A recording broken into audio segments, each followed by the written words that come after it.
ಈ ದಿನ ನಿಜವಾಗ್ಲೂ ವಿಶೇಷ ಅಂತಾನೆ ಹೇಳ್ಬೋದು.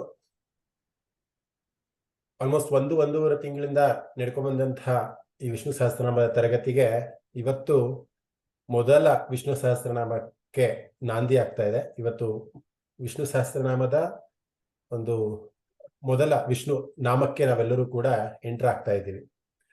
ಸೊ ಇನ್ನೆರಡು ಧ್ಯಾನ ಶ್ಲೋಕಗಳು ಪೆಂಡಿಂಗ್ ಇದೆ. ಅದನ್ನ ಮುಗಿಸಿ ಇವತ್ತು ಇನ್ನೊಂದು 45 ಮಿನಿಟ್ಸ್ ಅಲ್ಲಿ ನಾವು ನಿಜವಾದ ವಿಷ್ಣು ಸಹಸ್ರನಾಮದ ಒಂದು ಅರ್ಥವನ್ನ ತಿಳ್ಕೊಳ್ಳೋದಕ್ಕೆ ನಾವೆಲ್ಲರೂ ಕೂಡ ಮುಂದಾಗ್ತಾ ಇದ್ದೀವಿ. ನಿಮ್ಮೆಲ್ಲರ ಉತ್ಸಾಹಕ್ಕೆ ಹಾಗೂ ನಮ್ಮ ಮೋಟಿವೇಶನ್ಗೆ ಹೃತ್ಪೂರ್ವಕ ಧನ್ಯವಾದಗಳು. ಇನ್ನೆರಡು ಧ್ಯಾನ ಶ್ಲೋಕಗಳನ್ನ ಹೇಮಾ ಭಗಿನಿಯವರು ಮಾಡ್ತಾರೆ. ನಂತರ ವಿಷ್ಣು ಸಹಸ್ರನಾಮದ ಒಂದು ಇದನ್ನ ನಾವು ತಗೊಳ್ಳೋಣ. ಭಗಿನಿ ಪ್ರಾರ್ಥನೆ ಮಾಡ್ತೀರಾ? ಮಾಡಿಸ್ತೀರಾ? ಎಲ್ರಿಗೂ ನಮಸ್ತೆ, ಶುಭ ಸಾಯಂಕಾಲ.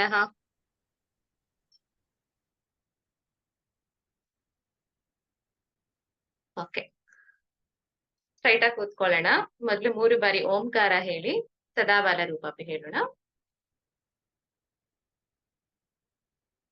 ಓ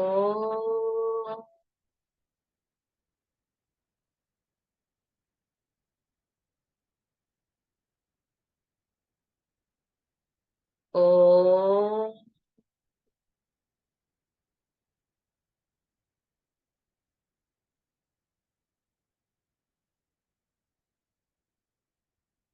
ಓ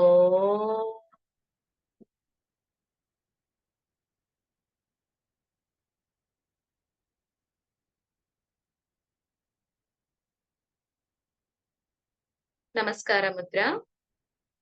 ಸದಾ ಬಾಲರೂಪಾಪಿ ವಿಘ್ನಾದ್ರಿಹಂತ್ರಿ ಮಹಾದಂತಿ ವಕ್ತ್ರಾಪಿ ಪಂಚಾಸ್ಯ ಮಾನ್ಯಾ ವಿಧೀಂದ್ರಾದಿಮೃಗ್ಯಾ ಗಣೇಶಾಭಿಧಾಮೇ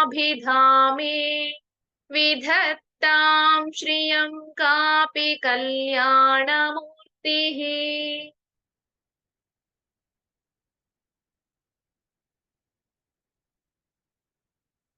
ಶ್ರೀ ಗುರುಭ್ಯೋ ನಮಃ. ಹರಿ ಓಂ. ಎಲ್ಲರಿಗೂ ನಮಸ್ತೆ. ಒಂದು ಸಾರಿ ಹಿಂದಿನ ಶ್ಲೋಕಗಳನ್ನ ಒಂದ್ಸಾರಿ ಪಾರಾಯಣ ಮಾಡ್ಬಿಟ್ಟು ಆಮೇಲೆ ಮುಂದೆ ಹೋಗೋಣ. ನಾನು ಹೆಸರು ಕರಿತಾ ಹೋಗ್ತೀನಿ, ಅಂತವ್ರು ಮಾತ್ರ ಅನ್ಮ್ಯೂಟ್ ಮಾಡ್ಕೊಂಡು ಮಾಡಿ. ನಾನು ಸ್ವಲ್ಪ ಜನ ಕೋಹೋಸ್ಟ್ ಮಾಡಿದ್ದೀನಿ ಈಗ ಆಲ್ರೆಡಿ. ಮೊದಲಿಗೆ ಯಾರ ಹೆಸರು ಹೇಳ್ತೀನೋ ಅವರು ಒಂದೊಂದು ಶ್ಲೋಕವನ್ನ ಹೇಳ್ತಾ ಹೋಗ್ಲಿ. ಸೊ ಅಲ್ಲಿ ಯಾವ್ದು ತರ ಡಿಸ್ಟರ್ಬೆನ್ಸ್ ಆಗೋದಿಲ್ಲ ಅನ್ನೋ ಕಾರಣದಿಂದ. ಮೊದಲಿಗೆ ಮಂಜುಳಾ ಭಗಿನಿ,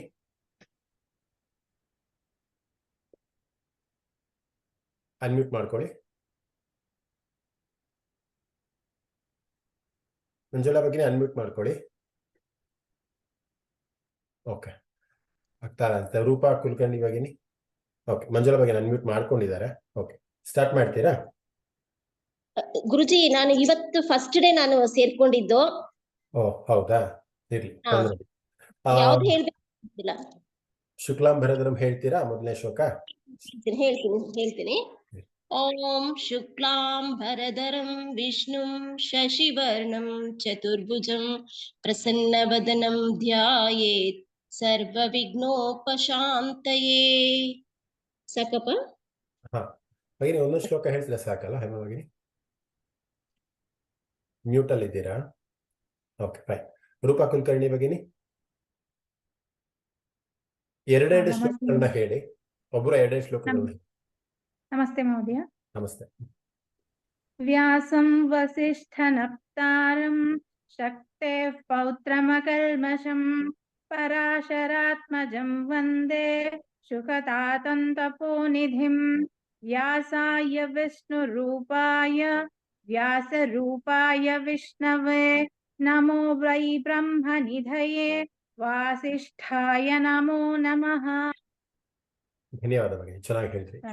ಲತಾ ಶಿವರಾಜ್ ಭಗಿನಿ, ಅನ್ಮ್ಯೂಟ್ ಮಾಡ್ಕೊಳ್ಳಿ.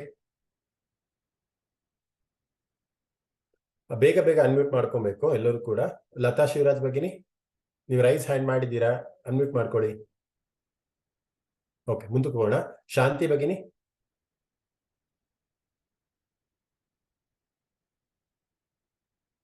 ಓಕೆ. ದೀಪಾ ಭಂಡಾರ್ಕರ್ ಭಗಿನಿ, ನಾನು ಮಾತಾಡೋದು ಕೇಳಿಸ್ತಾ ಇದೆ ಅಲ್ವಾ ಎಲ್ಲರಿಗೂ ಕೂಡ? ಕೇಳಿಸುತ್ತೆ. ಓಕೆ, ರೈಸ್ ಹ್ಯಾಂಡ್ ಮಾಡಿದ್ದಾರೆ, ಮತ್ತೆ ಅನ್ಮ್ಯೂಟ್ ಮಾಡ್ಕೊಂತಿಲ್ಲ. ವಾಣಿ ಕೃಷ್ಣ ಭಗಿನಿ, ಓ ಸಾರಿ, ನೀವೆಲ್ಲರೂ ಕೂಡ ಅದು ಕ್ಷಮಿಸಿ, ನಂದೇ ತಪ್ಪಿದೆ. ನೀವು ಅನ್ಮ್ಯೂಟ್ ಮಾಡ್ಕೊಳ್ಳೋಕೆ ಆಗ್ತಾ ಇಲ್ಲ ಅಲ್ಲ, ಕ್ಷಮಿಸಿ ಕ್ಷಮಿಸಿ ಕ್ಷಮಿಸಿ. ಓಕೆ, ನಾನು ಹೋಸ್ಟ್ ಮಾಡ್ಬೇಕಲ್ಲ. ಓಕೆ ಓಕೆ, ವಾಣಿ ಕೃಷ್ಣ ಭಗಿನಿ. ವ್ಯಾಸಾಯ ವಿಷ್ಣು ರೂಪಾಯ ಹೇಳ ಮಹೋದಯ? ಹಾ ಹೇಳಿ. ವ್ಯಾಸಾಯ ವಿಷ್ಣು ರೂಪಾಯ ವ್ಯಾಸ ರೂಪಾಯ ವಿಷ್ಣವೇ ನಮೋ ವೈ ಬ್ರಹ್ಮ ನಿಧಯೇ ವಾಸಿಷ್ಠಾಯ ನಮೋ ನಮಃ. ನೆಕ್ಸ್ಟ್ ಹೇಳದ? ಇನ್ನು ಎರಡೇ ಶ್ಲೋಕಗಳು. ಅವಿಕಾರಾಯ ಶುದ್ಧಾಯ ಶ್ಲೋಕ ಹೇಳಿ. ಅವಿಕಾರಾಯ ಶುದ್ಧಾಯ ನಿತ್ಯಾಯ ಪರಮಾತ್ಮನೆ ಸದೈಕರೂಪ ರೂಪಾಯ ವಿಷ್ಣವೇ ಸರ್ವಜಿಷ್ಣವೇ. ಅಲ್ಲಿ ಮಧ್ಯ ಒಂದು ಪಾದ ಆದ್ಮೇಲೆ ಗ್ಯಾಪ್ ಕೊಡ್ಬೇಡಿ ಭಗಿನಿ. ಅವಿಕಾರಾಯ ಶುದ್ಧಾಯ ಅಷ್ಟೇ ಸಾಕು. ಶುದ್ಧಾಯ ಅಂತ ದೀರ್ಘ ಹೇಳೋದ್ ಬೇಡ. ಅವಿಕಾರಾಯ ಶುದ್ಧಾಯ ನಿತ್ಯಾಯ ಪರಮಾತ್ಮನೇ, ಇಷ್ಟೇ ಸಾಕು. ಅವಿಕಾರಾಯ ಶುದ್ಧಾಯ ನಿತ್ಯಾಯ ಪರಮಾತ್ಮನೆ ಸದೈಕರೂಪ ರೂಪಾಯ ವಿಷ್ಣವೇ ಸರ್ವಜಿಷ್ಣವೇ. ಹಾ ಸರಿ ಇದೆ. ಲತಾ ಶಿವರಾಜ್ ಭಗಿನಿ. ನಮಸ್ತೆ ಮಹೋದಯ. ನಮಸ್ತೆ. ಯಸ್ಯ ಸ್ಮರಣ ಮಾತ್ರೇಣ ಜನ್ಮ ಸಂಸಾರ ಬಂಧನಾತ್ ವಿಮುಚ್ಯತೆ ನಮಸ್ತಸ್ಮೈ ವಿಷ್ಣವೇ ಪ್ರಭ ವಿಷ್ಣವೇ. ಓಂ ನಮೋ ವಿಷ್ಣವೇ ಪ್ರಭ ವಿಷ್ಣವೇ. ಶ್ರೀ ವೈಶಂಪಾಯನ ಉವಾಚ ಶ್ರುತ್ವಾ ಧರ್ಮಾನಶೇಷೇಣ ಪಾವನಾನಿ ಚ ಸರ್ವಶಃ ಯುಧಿಷ್ಠಿರ ಶಾಂತನವಂ ಪುನರೇವಾಭ್ಯಭಾಷತ. ದೀರ್ಘ ಬೇಡ ಭಗಿನಿ. ಪುನರೇವಾಭ್ಯಭಾಷತ ಅಷ್ಟೇ ಸಾಕು. ಸಾಮಾನ್ಯವಾಗಿ ಏನಾಗುತ್ತೆ, ನಾವು ಒಂದು ಟ್ಯೂನ್ ಅಥವಾ ಹಾಡಿನ ರೂಪದಲ್ಲಿ ಹೇಳಕ್ ಹೋಗ್ತೀವಿ, ಅವಾಗ ಲಾಸ್ಟ್ ಲೆಟರ್ ಏನಾಗುತ್ತೆ, ನಾವು ದೀರ್ಘನ ಹೇಳೋದಕ್ಕೆ ತಂತಾನಾಗೆ ಅಂದ್ರೆ ಗೊತ್ತಿಲ್ದಲೆ ಹೇಳ್ಬಿಡ್ತೀವಿ. ಬಟ್ ಅದು ಆಕ್ಚುಲಿ ತಪ್ಪು. ಅಲ್ಲಿಗೆ ಸ್ಟಾಪ್ ಮಾಡಬೇಕು. ಅಲ್ಲಿ ದೀರ್ಘ ಇದ್ರೆ ಮಾತ್ರನೇ ದೀರ್ಘ ಹೇಳುವಂತ ಒಂದು ಅಭ್ಯಾಸವನ್ನ ನಾವೆಲ್ಲರೂ ಕೂಡ ಮಾಡ್ಬೇಕು. ಓಕೆ, ಶಾಂತಿ ಭಗಿನಿ ನೆಕ್ಸ್ಟ್.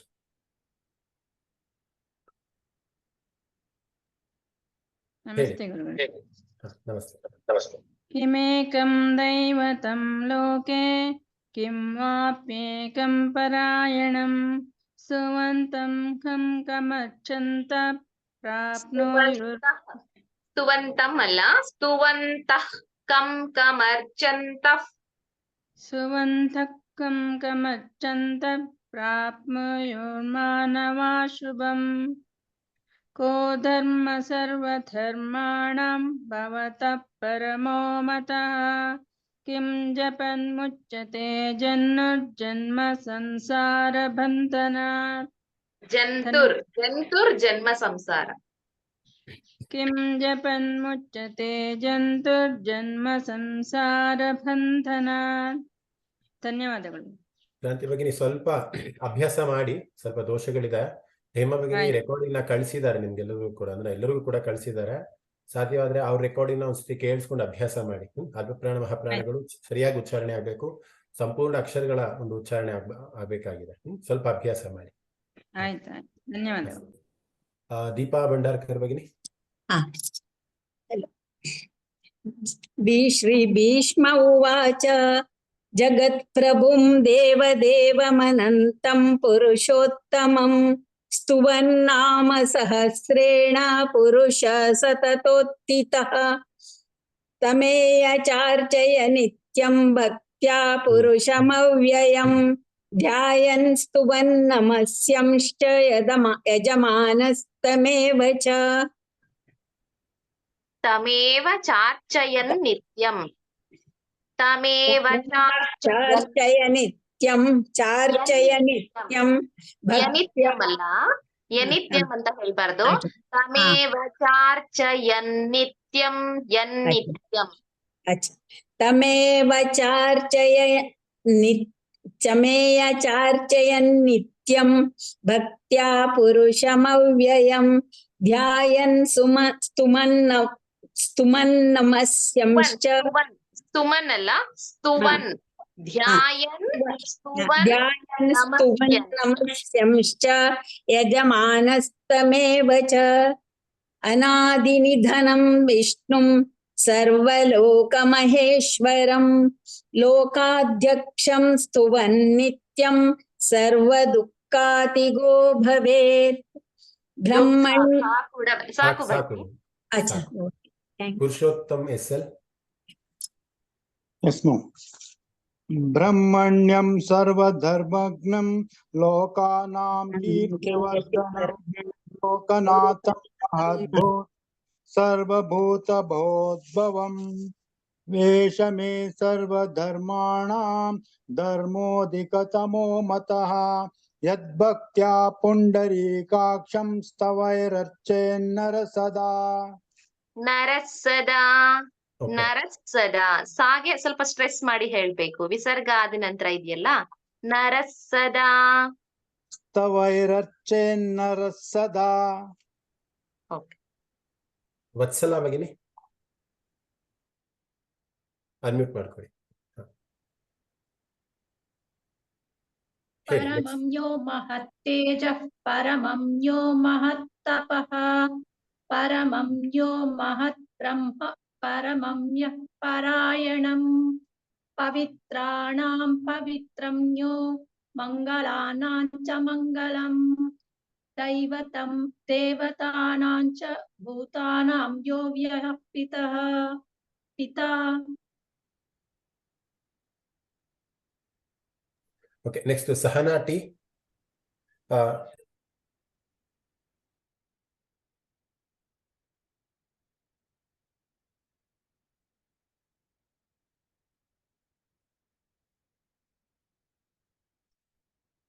ಸಹನಾ ಭಗಿನಿ ಹೇಳ್ತೀರಾ?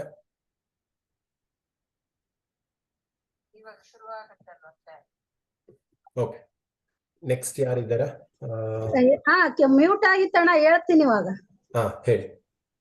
ಯತಃ ಸರ್ವಾಣಿ ಭೂತಾನಿ ಭವ್ಯಂತ್ಯಾದಿಯುಗಾಗಮೆ ಯಸ್ಮಿಂಶ್ಚ ಪ್ರಲಯಂ ಭವಂತ್ಯಾದಿಯುಗಾಗಮೆ ಭವಂತ್ಯಾದಿಯುಗಾಗಮೆ ಯಸ್ಮಿಂಶ್ಚ ಪ್ರಲಯಂ ಯಾಂತಿ ಪುನರೇವ ಯುಗಕ್ಷಯೇ ತಸ್ಯ ಲೋಕ ಪ್ರಧಾನಸ್ಯ ಜಗನ್ನಾಥಸ್ಯ ಭೂಪತೆ ವಿಷ್ಣೋರ್ನಾಮ ಸಹಸ್ರಂ ಮೇ ಶೃಣು ಪಾಪ ಭಯಾಪಹಂ ಯಾನಿ ನಾಮಾನಿ ಗೌಣಾನಿ ವಿಖ್ಯಾತಾನಿ ಮಹಾತ್ಮನಃ ಋಷಿಭಿಃ ಪರಿಗೀತಾನಿ ತಾನಿ ವಕ್ಷ್ಯಾಮಿ ಭೂತಯೇ. ಋಷಿಭಿ ಸಾಕು ಭಗಿನಿ, ಸಾಕು, 2 ಶ್ಲೋಕ ಸಾಕು. ಋಷಿಭಿ ಪಾ ಅಕ್ಷರ ಇದೆಯಲ್ಲ ಮುಂದಿನ ಅಕ್ಷರ ವಿಸರ್ಗದ ನಂತರ ಋಷಿಭಿ ಪರಿಗೀತಾನಿ. ಋಷಿಭಿ ಪರಿಗೀತಾನಿ ತಾನಿ ವಕ್ಷ್ಯಾಮಿ ಭೂತಯೇ. Right. Okay, thank you. Okay, Rashmi Rao ಭಗಿನಿ. ಹರಿ ಓಂ ಮಹೋದಯ. ಹರಿ ಓಂ ಭಗಿನಿ. ಹರಿ ಓಂ. ऋषिर्नाम्नां सहस्रस्य वेदव्यासो महामुनिः छन्दोनुष्टुप् तथा देवो भगवान् देवकीसुतः अमृतांशूद्भवो बीजं शक्तिर्देवकीनन्दनः त्रिसामा हृदयं तस्य शान्त्यर्थे विनियुज्यते. ಭಗಿನಿ ಚೆನ್ನಾಗಿ ಹೇಳಿದ್ರಿ. ಒಂದ್ ಎಲ್ರು ಏನ್ ಗಮನಿಸ್ಬೇಕಂದ್ರೆ, 2 ಅಂದ್ರೆ ಅನುಷ್ಠುಪ್ ಛಂದಸ್ಸಲ್ಲಿ ಇರೋದಲ್ವಾ ಇದು. ಇದ್ರಲ್ಲಿ 16 ಅಕ್ಷರಗಳನ್ನ ಒಟ್ಟಿಗೆ ಹೇಳೋಕೆ ಪ್ರಯತ್ನ ಮಾಡಿ.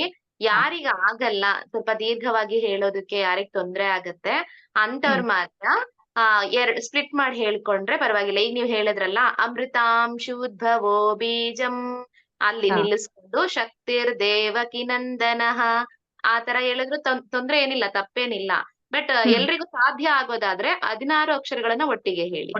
ಹೌದು ಭಗಿನಿ, ಸಾರಿ, ನಾನ್ ಲಾಸ್ಟ್ ಟೈಮ್ ನೀವ್ ಹೇಳಿದ್ರಿ, ಅದು ಹೇಳುವಾಗ ಅದು ಅಭ್ಯಾಸ ಆಗ್ಬಿಟ್ಟಿದೆ, ಇನ್ನು ಪ್ರಾಕ್ಟೀಸ್ ಮಾಡ್ತೀನಿ. ಸರಿ ಭಗಿನಿ, ಪ್ರಾಕ್ಟೀಸ್ ಮಾಡಿ. ಧನ್ಯವಾದಗಳು. ಓಕೆ, ಉಷಾ ಅಪ್ರಮೇಯ ಭಗಿನಿ.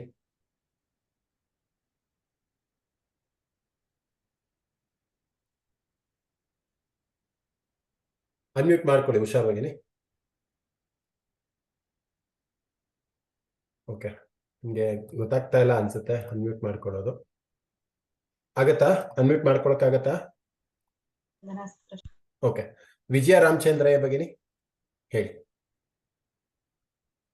ನಮಸ್ತೆ ಮಹೋದಯ. ನಮಸ್ತೆ ಭಗಿನಿ. ನಮಸ್ತೆ. ವಿಷ್ಣುಂ ಜಿಷ್ಣುಂ ಮಹಾವಿಷ್ಣುಂ ಪ್ರಭವಿಷ್ಣುಂ ಮಹೇಶ್ವರಂ ಅನೇತ್ಯ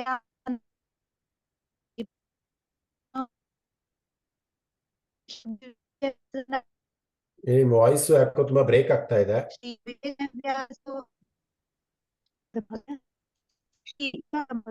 ವೇದವ್ಯಾಸೋ ಭಗವಾನ್ ಕೇಳಿಸ್ತಿದ್ಯಾ? ವಾಯ್ಸ್ ಬ್ರೇಕ್ ಆಗ್ತಿದೆ ಭಗಿನಿ. ಕೇಳಿಸ್ತಾ ಇದೆಯಾ?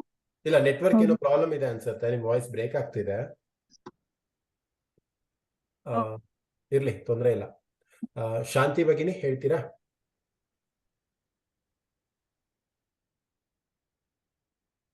ಓಕೆ, ಏನಾಗತ್ತೆ, ಎಲ್ಲರಿಗೂ ಕೂಡ ಅವಕಾಶ ಕೊಟ್ಟರೆ ಅಲ್ಲಿ ಕೋಲಾಹಲ ಆಗತ್ತೆ ಅಂತ ಈ ತರದೊಂದು ವ್ಯವಸ್ಥೆ ಮಾಡ್ತಾ ಇರುವಂತದ್ದು. ಆದ್ರೆ ನೀವು ಹೆಸರು ಕರೆದವ್ರು ಕೂಡ ಅನ್ಮ್ಯೂಟ್ ಮಾಡ್ಕೊಂಡಿಲ್ಲ ಅಂದ್ರೆ ಸಮಯ ಸುಮ್ಮನೆ ವೇಸ್ಟ್ ಆಗ್ತಾ ಇರತ್ತೆ. ಓಕೆ, ಅಶೋಕ್ ಜೋಶಿ ಮಹೋದಯ ಹೇಳ್ತೀರಾ?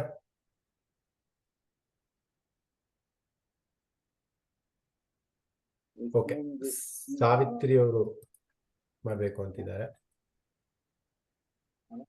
ಸಾವಿತ್ರಿ ಬಗ್ಗೆ ಅನ್ಮ್ಯೂಟ್ ಮಾಡ್ಕೊಡಿ, ಹೇಳಿ.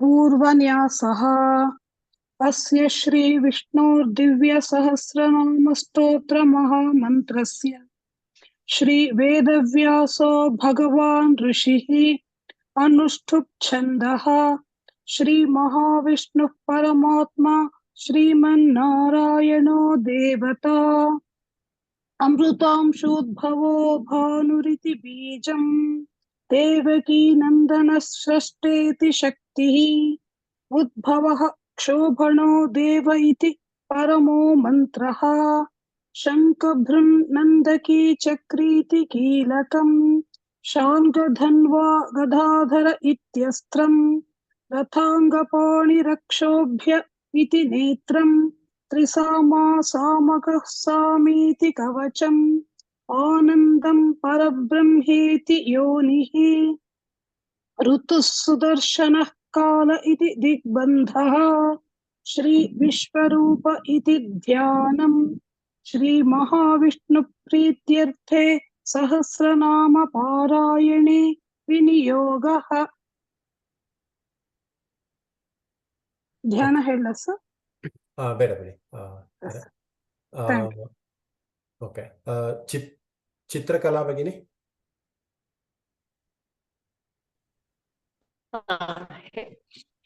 ಅತ ಧ್ಯಾನಂ ಕ್ಷೀರೋದನ್ವ ಪ್ರದೇಶೇ ಶುಚಿಮನಿ ವಿಲಸತೈಕತೆ ಮೌಕ್ತಿಕಾನಾ.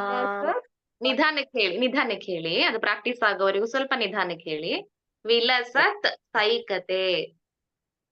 ಕ್ಷೀರೋದನ್ವ ಪ್ರದೇಶೇ ಶುಚಿಮನಿ ವಿಲಸತ್ ಸೈಕತೆ ಮೌಕ್ತಿಕಾನಾಂ ಮಾಲಾ ಕ್ಲಿಪ್ತಾಸ್ತನಸ್ಥ ಸ್ಫಟಿಕಮಣಿ ನಿಭೈರ್ ಮೌಕ್ತಿಕೈರ್ ಮಂಡಿತಾಂಗಃ ಶುಭ್ರೈರಭ್ರೈರದಭ್ರೈ ಪರಿವಿರಚಿತೈರ್ ಮುಕ್ತ ಪೀಯೂಷವರ್ಷೈಃ ಆನಂದೀನಾಮುನಿಯಾದರಿ ನಲಿನಾ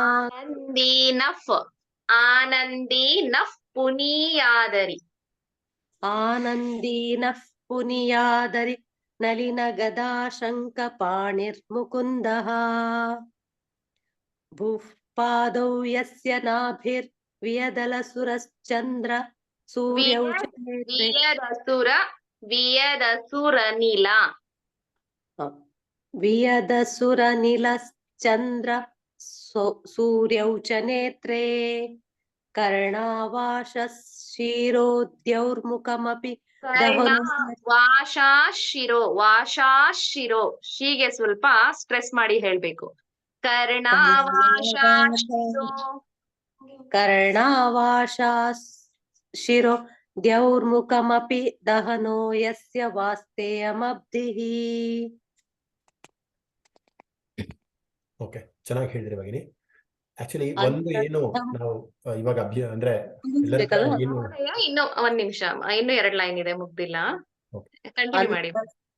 ಅಂತಸ್ಥಂ ಯಸ್ಯ ವಿಶ್ವಂ ಸುರನರ ಖಗೋ ಭೋಗಿ ಗಂಧೈರ್ವದೈತ್ಯೈಃ ಚಿತ್ರಂ ರಮ್ಯತೆ ತಂ ತ್ರಿಭುವನ ವಪುಷಂ ವಿಷ್ಣುಮೀಶಂ ಮೀಶಂ ನಮಾಮಿ. ಸರಿಯಾಗಿ ಹೇಳ್ತಾ ಇದ್ದೀರಾ, ಬಟ್ ಒಂದ್ 2-3 ಸರಿ ಚೆನ್ನಾಗಿ ಪ್ರಾಕ್ಟೀಸ್ ಮಾಡಿದ್ರೆ ಬರುತ್ತೆ ಭಗಿನಿ. ಇನ್ನೊಂದ್ ಸ್ವಲ್ಪ ಫ್ಲೂಯೆಂಟ್ ಆಗಿ ಹೇಳ್ಬಹುದು, ಇನ್ನು ಚೆನ್ನಾಗಿ ಪ್ರಾಕ್ಟೀಸ್ ಮಾಡ್ಬೇಕು. ಸರಿ ಗುರುಗಳೇ. ನಿಧಾನಕ್ಕೆ ಮಾಡಿ, ಫಸ್ಟ್ ಹೇಳ್ಬೇಕಾದ್ರೆ ನಿಧಾನಕ್ಕೆ ಬಿಡಿಸಿನೇ ಹೇಳ್ಕೊಳ್ಳಿ. ಆಮೇಲೆ ಹೇಳ್ತಾ ಅದು ಬಂದ ಮೇಲೆ ಅಕ್ಷರಗಳೆಲ್ಲ ಚೆನ್ನಾಗಿ ಬಾಯಿಗೆ ಬಂದ್ಮೇಲೆ ಫಾಸ್ಟ್ ಆಗಿ ಹೇಳಕ್ ಟ್ರೈ ಮಾಡಿ. ಸರಿ ಗುರು. ಅದೇ ನಾನೇನ್ ಹೇಳಕ್ ಹೊರಟಿದ್ದೆ ಅಂತಂದ್ರೆ, ಇಲ್ಲಿ ನಾವೇನು ವಿಷ್ಣು ಸಹಸ್ರನಾಮ ಕ್ಲಾಸ್ ಮಾಡ್ತಾ ಇದೀವಿ, ಇದು ಅರ್ಥ ಸಹಿತ. ಒಂದು ಉದ್ದೇಶ ನಿಮಗೆ ಸ್ಪಷ್ಟವಾಗಿ ಸ್ಫುಟವಾಗಿ ಶ್ಲೋಕಗಳನ್ನ ಹೇಳೋದಕ್ಕೆ ಬರಬೇಕು ಅನ್ನೋದು ಒಂದು ಉದ್ದೇಶ ಆದ್ರೆ, ಅದನ್ನ ಅರ್ಥೈಸ್ಕೊಂಡು ಹೇಳ್ಬೇಕು ಅನ್ನೋದು ಇನ್ನೊಂದು ಉದ್ದೇಶ. ಸೊ ಇಲ್ಲಿ ನಾನು ಏನ್ ಅಬ್ಸರ್ವ್ ಮಾಡ್ತಾ ಇದ್ದೀನಿ ಸುಮಾರು ಜನಲ್ಲಿ ಅಂದ್ರೆ, ಏನೋ ಒಂದು ಆತುರತೆ ಇದೆ, ಅಯ್ಯೋ ನಾನು ಕೇಳ್ಬಿಟ್ಟಿದ್ದಾರೆ, ನಾನು ಹೇಳ್ಬಿಡ್ಬೇಕು, ಅಥವಾ ಏನೋ ಒಂದು ದುಗುಡ ಅಥವಾ ಏನೋ ಇದಿದೆ. ನಾವೆಲ್ಲರೂ ಕೂಡ ಎಲ್ಲ ವಸುದೈವ ಕುಟುಂಬಕಂ ಅಂತ, ನಾವೆಲ್ಲರೂ ಒಂದು ಕುಟುಂಬ ಅಂತಾನೆ ಭಾವಿಸ್ಕೊಂಡು, ಈಗ ನಮ್ಮ ಮನೆಯಲ್ಲಿ ಯಾರ ಹತ್ರ ನಾವು ಮಾತಾಡ್ಬೇಕಂದ್ರೆ ನಾವೇನು ಅನ್ಕೊಳಲ್ಲ ಅಲ್ವಾ, ಎಷ್ಟು ಧೈರ್ಯದಿಂದ ಅಥವಾ ನಿರ್ಗಳವಾಗಿ ಮಾತಾಡ್ತೀವಲ್ವಾ ಅಥವಾ ಹೇಳ್ತೀವಲ್ವಾ. ಅದೇ ರೀತಿ ನಾವೆಲ್ಲರೂ ಕೂಡ ಯಾರು ಕೂಡ ಏನು ಅನ್ಕೊಳಲ್ಲ, ತಪ್ಪು ಹೇಳಿದ್ರೆ ಅಥವಾ ಭಗಿನಿ ಸರಿ ಮಾಡ್ಬಿಟ್ರು ಅಂತ ಅಂದ್ಬಿಟ್ಟು ಯಾವುದೋ ಒಂದು ಇದು ಬೇಡ. ನಿಧಾನವಾಗಿ ಸ್ಪಷ್ಟವಾಗಿ ಸಮಾಧಾನದಿಂದ ಹೇಳಿದ್ರೆ ಖಂಡಿತ ಬಂದೇ ಬರುತ್ತೆ, ಯಾವುದು ಕೂಡ ಬರೋಲ್ಲ ಅಂತ ಏನಿಲ್ಲ. ಓಕೆ, ಮುಂದಕ್ಕೆ ಹೋಗೋಣ. ಗೀತಾ ಗಿರೀಶ್ ಭಗಿನಿ ಅನ್ಮ್ಯೂಟ್ ಮಾಡ್ಕೊಳ್ಳಿ. ಓಕೆ, ಇನ್ಯಾರಿಗಾದ್ರೂ ನೀವು ಮೆಸೇಜ್ ಮಾಡ್ಬೋದು ಅಕಸ್ಮಾತ್ ಹಿಂಗೆ ಇಂಟ್ರೆಸ್ಟ್ ಇದೆ ಅಂತ ಅಂದ್ರೆ. ಗೀತಾ ಗಿರೀಶ್ ಭಗಿನಿ ಹೇಳಿ. ಓಕೆ, ನಿಮ್ದು ಆಯ್ತಲ್ಲ? Okay okay. ವಿಜಯ ಶೆನಾಯ್ ಭಗಿನಿ ಅನ್ಮ್ಯೂಟ್ ಮಾಡ್ಕೊಂತೀರಾ? ವಿಜಯ ಶೆನಾಯ್ ಭಗಿನಿ.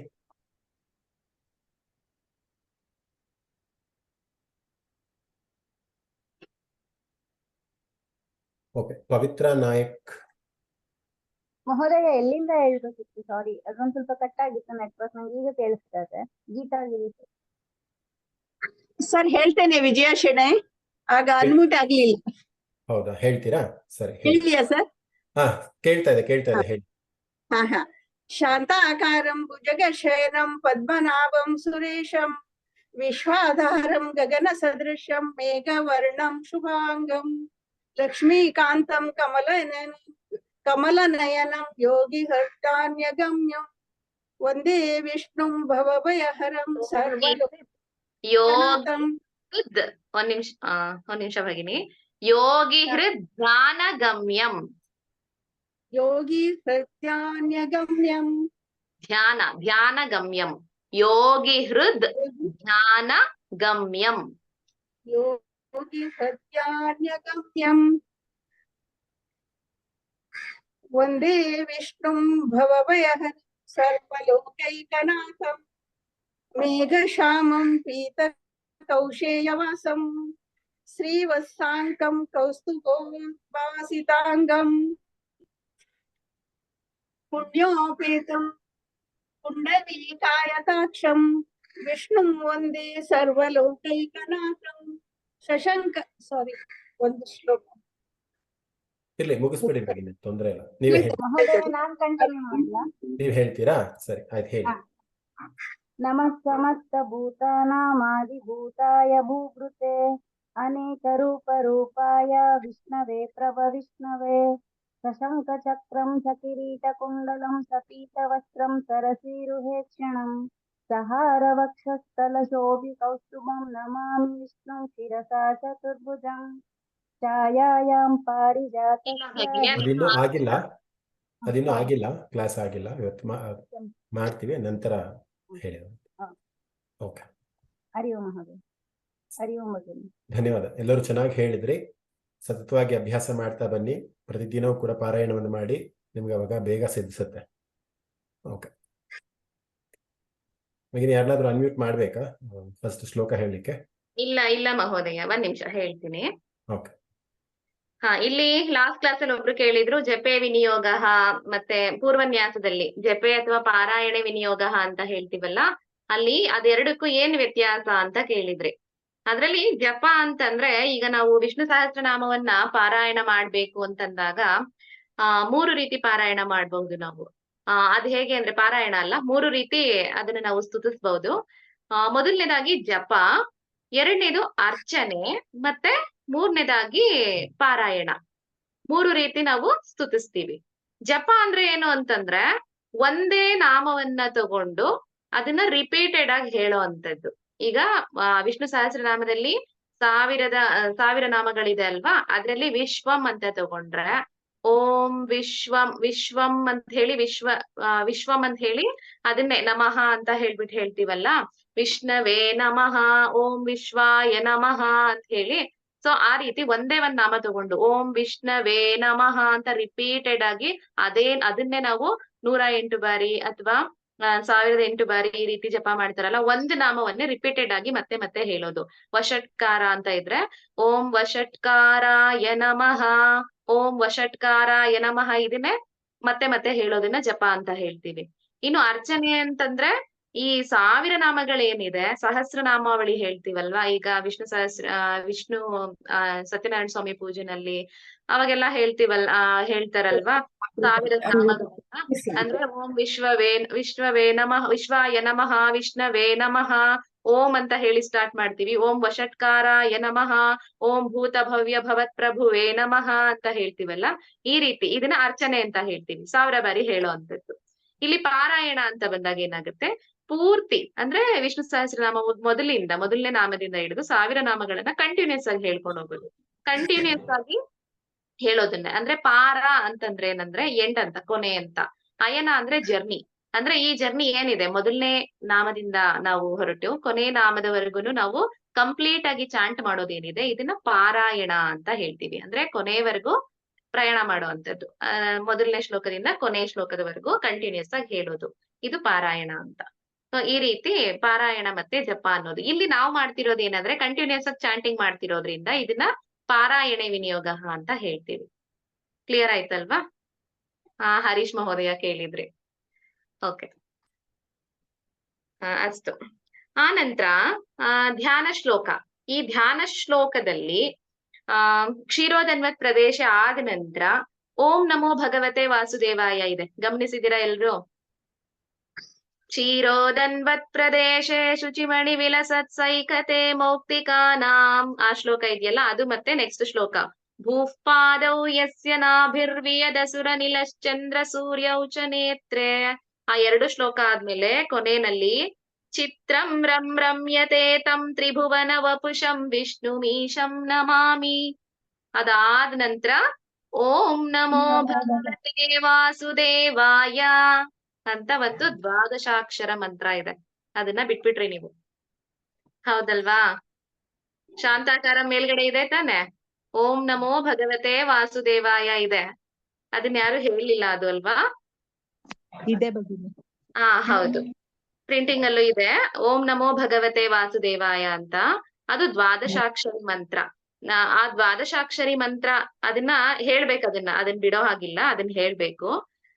ಏನ್ ಅದ್ರಲ್ಲಿ 12 ಮಂತ್ರ ಅಂತಂದ್ರೆ ಇಡೀ ಒಂದು 12 ಅಕ್ಷರ ಅಂದ್ರೆ ಓಂ ನಮೋ ಭಗವತೆ ವಾಸುದೇವಾಯ 12 ಅಕ್ಷರಗಳಿದೆ. ಇದು 12 ಮಂತ್ರ ಅಂತ ಹೇಳ್ತಾರೆ. ಇದನ್ನ ನಾವು ಇದ್ರಲ್ಲಿ ಯಾಕೆ ಇದನ್ನ ಹೇಳ್ಬೇಕು ಅಂತಂದ್ರೆ, ನಾವೀಗ ಅನೇಕ ನಾಮಗಳನ್ನ, ಭಗವಂತನ ನಾಮಗಳನ್ನ ನೋಡ್ತೀವಿ ಅಲ್ವಾ, 1000 ನಾಮಗಳನ್ನ ನೋಡ್ತೀವಿ. ಅದರಲ್ಲಿ ಈ 12 ಮಂತ್ರದಲ್ಲಿ 12 ಭಗವಂತನ ನಾಮಗಳ ಸತ್ವ ಇದ್ರಲ್ಲಿ ತುಂಬಿಕೊಂಡಿದೆ. ಅಂದ್ರೆ ನಾನು ಯಾವ್ಯಾವ ನಾಮ ಅಂತ ಹೇಳ್ತೀನಿ, ಅದು ವಿಷ್ಣು ಸಹಸ್ರನಾಮದಲ್ಲೂ ಆ ಹೆಸರುಗಳು ಬರುತ್ತೆ. ಅದು ಬಂದಾಗ ಇನ್ ಡೀಟೇಲ್ ಆಗಿ ಅದ್ರ ಬಗ್ಗೆ, ಆ ನಾಮಗಳ ಬಗ್ಗೆ ನಾವು ತಿಳ್ಕೊಳ್ತಾ ಹೋಗೋಣ.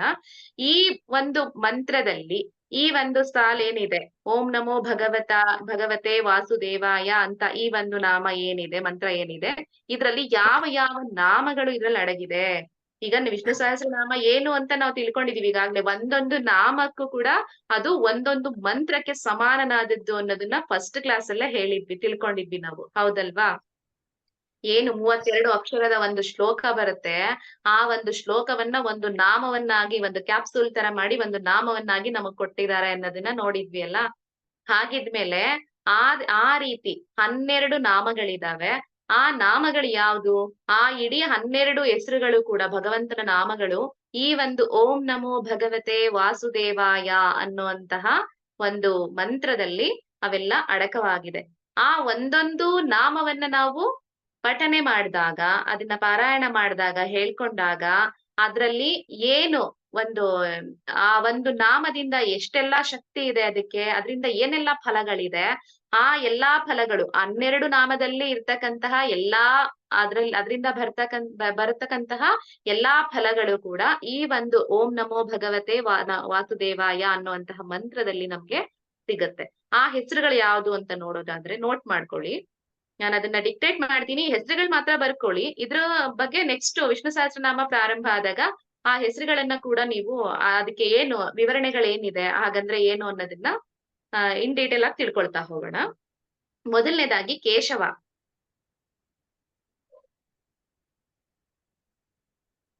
ಎರಡನೇದು ನಾರಾಯಣ. ಮೂರನೇದಾಗಿ ಮಾಧವ. ನಾಲ್ಕನೆಯ ನಾಮ ಗೋವಿಂದ. ಐದನೇದು ವಿಷ್ಣು, ಮಧುಸೂದನ,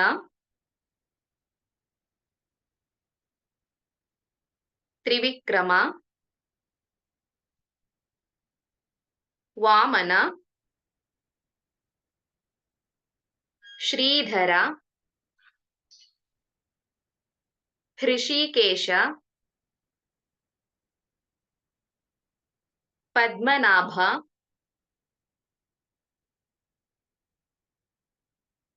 ದಾಮೋದರ. 12 ಆಯ್ತಲ್ವಾ? ಆಯ್ತಲ್ವಾ? ಓಕೆ, ಇನ್ನೊಂದ್ಸರಿ ರಿಪೀಟ್ ಮಾಡ್ತೀನಿ ನೋಡಿ. ಕೇಶವ, ನಾರಾಯಣ, ಮಾಧವ, ಗೋವಿಂದ, ವಿಷ್ಣು, ಮಧುಸೂದನ, ತ್ರಿವಿಕ್ರಮ, ವಾಮನ, ಶ್ರೀಧರ, ಹೃಷಿಕೇಶ, ಪದ್ಮನಾಭ, ದಾಮೋದರ. ಹೃಷಿಕೇಶ ಅದನ್ನ ಉಚ್ಚಾರಣೆ ಮಾಡ್ಬೇಕಾದ್ರೆ ನಾವು ಸಾಮಾನ್ಯವಾಗಿ ಋಷಿಕೇಶ ಅಂತ ಹೇಳ್ತೀವಿ, ಹೌದಲ್ವಾ? ಅದು ತಪ್ಪು. ಋಷಿಕೇಶ ಅಂತ ಹೇಳ್ಬಾರ್ದು. ಹೃ ಅಂತ ಹೇಳ್ಬೇಕಾದ್ರೆ, ಈಗ ವೃಷಾಕೃತಿ ಅಂತ ಹೇಳ್ಬೇಕಂದ್ರೆ ಆ ಲಿಪ್ ಮೂಮೆಂಟ್ ಏನಿದೆ, ವೃ ಅಂತ ಬಂದಾಗ ಲಿಪ್ ಅಗಲ ಆಗ್ಬೇಕು ನಮ್ಗೆ ಹೇಳ್ಬೇಕಾದ್ರೆ. ವೃಷಾಕೃತಿ, ವೃ ಅಂತ ಲಿಪ್ ಮುಂದೆ ಬರಬಾರ್ದು, ವೃಷಾಕೃತಿ ಹೀಗೆ ಹೇಳ್ಬೇಕು. ಅಂದ್ರೆ ಕೃಷ್ಣ ಅಥವಾ ಕೃಷ್ಣ ಅಂತ ಹೇಳ್ಬಾರ್ದು. ಕೃಷ್ಣ. ಲಿಪ್ ಮೂಮೆಂಟ್ ನೋಡ್ಕೋಬೇಕು ಯಾವ ರೀತಿ ಹೇಳ್ಬೇಕು ಅದನ್ನ ಅಂತ. ಕೃಷ್ಣ ಅಂತ ಹೇಳಿದಾಗ ನಮ್ ಲಿಪ್ ಮುಂದೆ ಬರುತ್ತೆ, ನಮ್ಮ ತುಟಿಗಳು ಮುಂದೆ ಬರುತ್ತೆ, ಹೌದಲ್ವಾ? ಅದು ತಪ್ಪು. ಕೃಷ್ಣ ಅಂತ ಕೂಡ ಹೇಳ್ಬಾರ್ದು, ಕೃಷ್ಣ ಅಂತ ಕೂಡ ಹೇಳ್ಬಾರ್ದು. ಕೃಷ್ಣ. ವಟ್ರ ಸುಳಿಯನ್ನ ಯಾವಾಗ್ಲೂ ವಕಾರಕ್ಕೆ ವಾಗೆ ವಟ್ರ ಸುಳಿ ಇದ್ರೆ ಈ ರೀತಿ ಹೇಳ್ಬೇಕು. ಹಾಗೆ ಇಲ್ಲೂ ಅಷ್ಟೇ, ಹೃಷಿಕೇಶ. ಋಷಿಕೇಶ ಹೇಳ್ಬಾರ್ದು, ಹೃಷಿಕೇಶ. ಓಕೆನಾ? ಇದಿಷ್ಟು ಏನು ಈ ನಾಮಗಳಿದಾವೆ. ಈ ನಾಮಗಳನ್ನೆಲ್ಲ ಸಾಮಾನ್ಯವಾಗಿ ಹೆಸರುಗಳನ್ನೆಲ್ಲ ಹೇಳ್ಕೊಳ್ತಾರೆ ಅಲ್ವಾ? ಈ ಹೆಸರುಗಳನ್ನೆಲ್ಲ 12 ಹೆಸರುಗಳನ್ನ ಹೇಳ್ತೀವಿ. ಈ 12 ಹೆಸರುಗಳನ್ನ ಹೇಳ್ಕೊಂಡ್ರು ಒಳ್ಳೇದೇನೆ.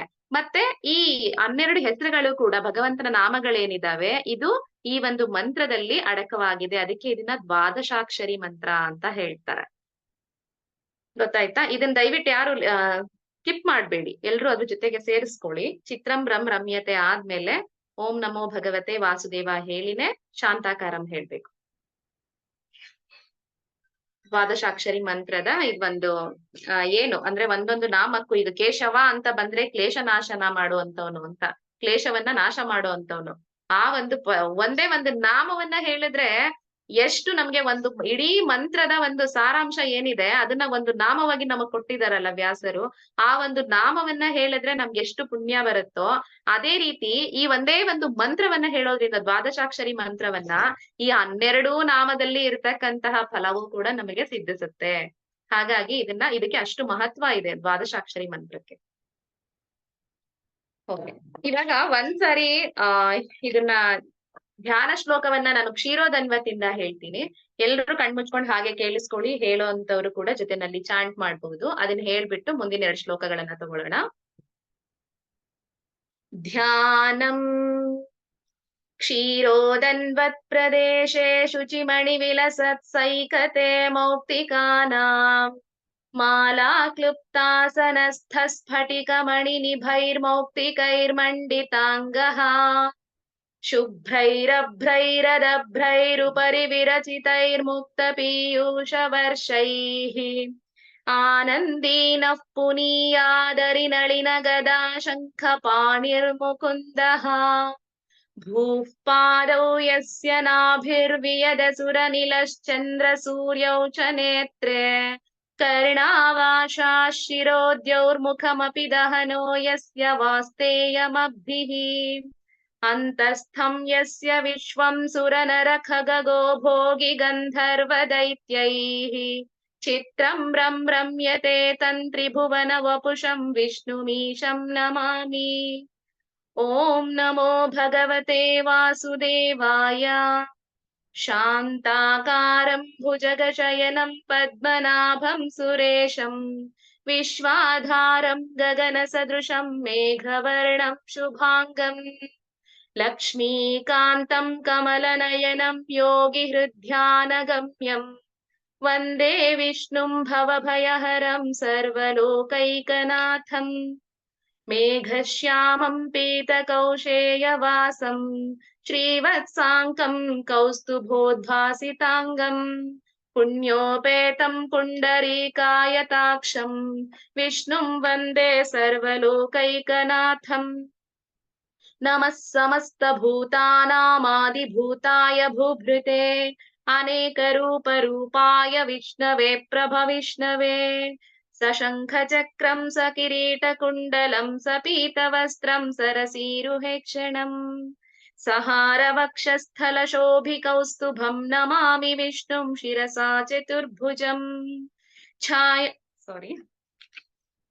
ಇದನ್ ಯಾಕೆ ಹೇಳ್ದೆ ನಾನು ಅಂದ್ರೆ, ವಾಪಸ್ ಮನಸ್ಸು ಎಲ್ಲೆಲ್ಲೋ ಇರುತ್ತಲ್ವಾ ನಮ್ಗೆ, ಮತ್ತೆ ಒಂದು ಧ್ಯಾನ ಶ್ಲೋಕಕ್ಕೆ ಕೂತ್ಕೊಳ್ಳೋಣ, ಭಗವಂತನ ಒಂದು ಚಿತ್ರಣವನ್ನ ಮನಸ್ಸಿನಲ್ಲಿ ತರಿಸ್ಕೊಳ್ಳೋಣ ಅನ್ನೋ ಕಾರಣಕ್ಕೋಸ್ಕರ. ಇವಾಗ ಎಲ್ಲವನ್ನ ಕಲ್ತಿದೀವಿ ನಾವು. ಏನೇನಿತ್ತು ಕ್ಷೀರಸಾಗರದಲ್ಲಿ ಭಗವಂತ ಇದ್ದಿದ್ರ ಬಗ್ಗೆ ತಿಳ್ಕೊಂಡ್ವಿ, ಅವನ್ ಯಾವ ರೀತಿ ಕುಳಿತ್ಕೊಂಡಿದ್ದಾನೆ ಏನು ಎಲ್ಲವನ್ನ ತಿಳ್ಕೊಂಡ್ವಿ, ವಿಶ್ವರೂಪದ ಬಗ್ಗೆ ತಿಳ್ಕೊಂಡ್ವಿ, ಮತ್ತೆ ಶಾಂತಾಕಾರಂನಲ್ಲಿ ವಿಷ್ಣುಗೆ ನಮಸ್ಕಾರ ಮಾಡುವಂತಹ ಶ್ಲೋಕ ಅದನ್ನ ತಿಳ್ಕೊಂಡ್ವಿ. ಮತ್ತೆ ಮೇಘಶ್ಯಾಮಂ ಅಲ್ಲೂ ಕೂಡ ವಿಷ್ಣು ಒಂದೇ ಸರ್ವಲೋಕೈಕನಾಥಂ ಅನ್ನೋದನ್ನ ತಿಳ್ಕೊಂಡ್ವಿ. ಆ ನಂತರ ಸಶಂಖ ಚಕ್ರಂ ಅಲ್ಲೂ ಕೂಡ ಶಿರಸಾ ನಮಾಮಿ, ಶಿರಸಾ ಅಂದ್ರೆ ಶಿರವಾಗಿ ನಾವು ಭಗವಂತನಿಗೆ ನಮಿಸ್ತೀವಿ ಅಂತ ಹೇಳಿ ವಿಷ್ಣುವನ್ನ ಪ್ರಾರ್ಥನೆಯನ್ನ ಮಾಡ್ಕೊಂಡ್ವಿ. ಈಗ 2 ಶ್ಲೋಕ ಇದೆ. ಯಾರಾದ್ರೂ ಒಬ್ರು ಅನ್ಮ್ಯೂಟ್ ಮಾಡ್ಕೊಳ್ಳಿ. ಫಸ್ಟ್ ಶ್ಲೋಕ ಹೇಳ್ಕೊಟ್ಬಿಟ್ಟು ಆಮೇಲೆ ಅರ್ಥ ಹೇಳ್ತೀನಿ.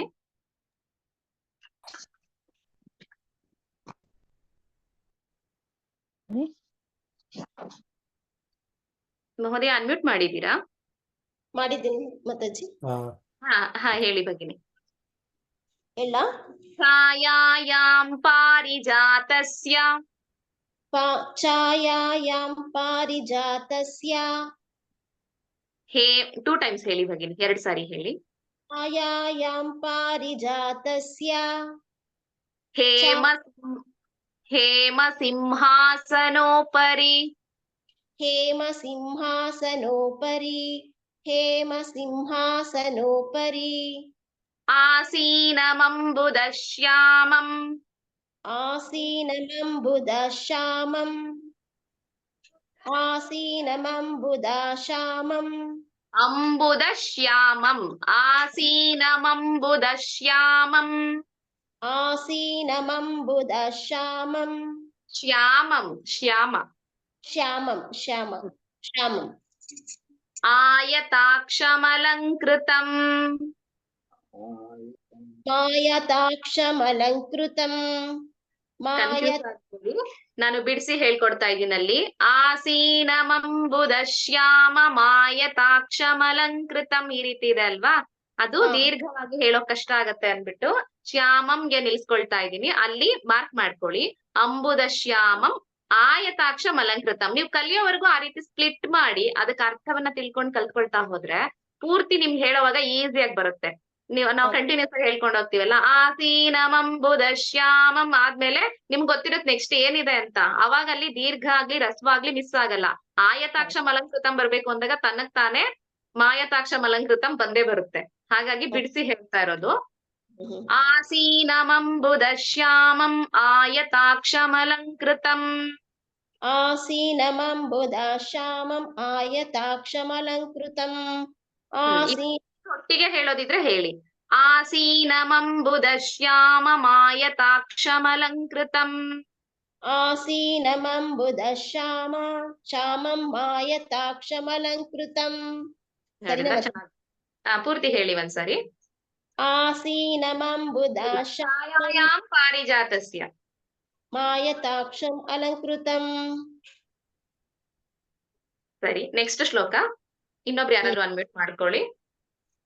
ಎರಡೇ ಅಲ್ವಾ? ಹಾ ಹೇಳಿ ಭಗಿನಿ. ಚಂದ್ರಾನನಂ ಚತುರ್ಬಾಹುಂ. ಚಂದ್ರಾನನಂ ಚತುರ್ಬಾಹುಂ. ಚಂದ್ರಾನನಂ ಚತುರ್ಬಾಹುಂ. ಶ್ರೀವತ್ಸಾಂಕಿತವಕ್ಷಸಂ. ಶ್ರೀವತ್ಸಾಂಕಿತವಕ್ಷಸಂ. ಶ್ರೀವತ್ಸಾಂಕಿತವಕ್ಷಸಂ. ರುಕ್ಮಿಣೀ ಸತ್ಯಭಾಮಾಭ್ಯಾಂ. ರುಕ್ಮಿಣೀ ಸತ್ಯಭಾಮಾಭ್ಯಾಂ. ರುಕ್ಮಿಣೀ ಸತ್ಯಭಾಮಾಭ್ಯಾಂ. ಸಹಿತಂ ಕೃಷ್ಣಮಾಶ್ರಯೇ.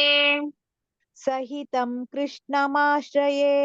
ಸಹಿತಂ ಕೃಷ್ಣಮಾಶ್ರಯೇ. ಚಂದ್ರಾನನ ಚತುರ್ಬಾಹುಂ. ಶ್ರೀವತ್ಸಾಂಕಿತವಕ್ಷಸಂ. ರುಕ್ಮಿಣೀ ಸತ್ಯಭಾಮಾಭ್ಯಾಂ. ಸಹಿತಂ ಕೃಷ್ಣಮಾಶ್ರಯೇ. ಧನ್ಯವಾದ. ಚೆನ್ನಾಗಿ ಹೇಳಿದ್ರಿ ಭಗಿನಿ. ಓಕೆ, ಆಯ್ತಲ್ಲ. ಈಗ ಇದಕ್ಕೆ ಪದ ವಿಭಾಗ ನೋಡೋಣ. ಫಸ್ಟ್ ಬರ್ಕೊಂಡ್ಬಿಡಿ, ಆಮೇಲೆ ಎಕ್ಸ್ಪ್ಲೈನ್ ಮಾಡ್ತೀನಿ. ಛಾಯಾಯಾಂ ಬಿಡಿಸ್ಕೊಂಡ್ಬಿಡಿ ಫಸ್ಟ್. ಛಾಯಾಯಾಂ ಪಾರಿಜಾತಸ್ಯ ಹೇಮ ಸಿಂಹಾಸನ ಉಪರಿ. ಅದನ್ನ ಬಿಡಿಸ್ಕೋಬೇಕು. ಹೇಮ ಸಿಂಹಾಸನೋಪರಿ ಇದೆ ಅಲ್ವಾ? ಹೇಮ ಸಿಂಹಾಸನ ಉಪರಿ ಆಸೀನಂ ಅಂಬುದ ಶ್ಯಾಮಂ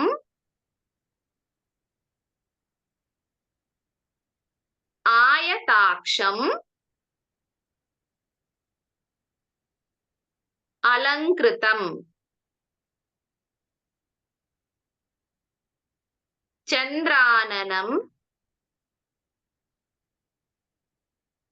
ಚಂದ್ರ ಅನನಂ ಅಂತ ಅದು ಬಿಡಿಸ್ಕೊಂಡ್ಬೇಕಿದ್ರೆ ಬರ್ಕೊಳ್ಳಿ. ಚಂದ್ರ ಅನನಂ. ಚತುರ್ಬಾಹುಂ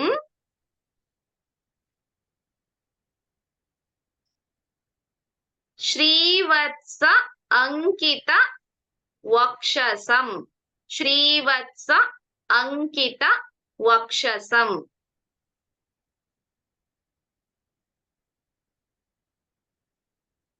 ಶ್ರೀವತ್ಸಾಂಕಿತ ವಕ್ಷಸಂ. ರುಕ್ಮಿಣೀ ಸತ್ಯಭಾಮಾಭ್ಯಾಂ. ರುಕ್ಮಿಣೀ ಸತ್ಯಭಾಮಾಭ್ಯಾಂ ಸಹಿತಂ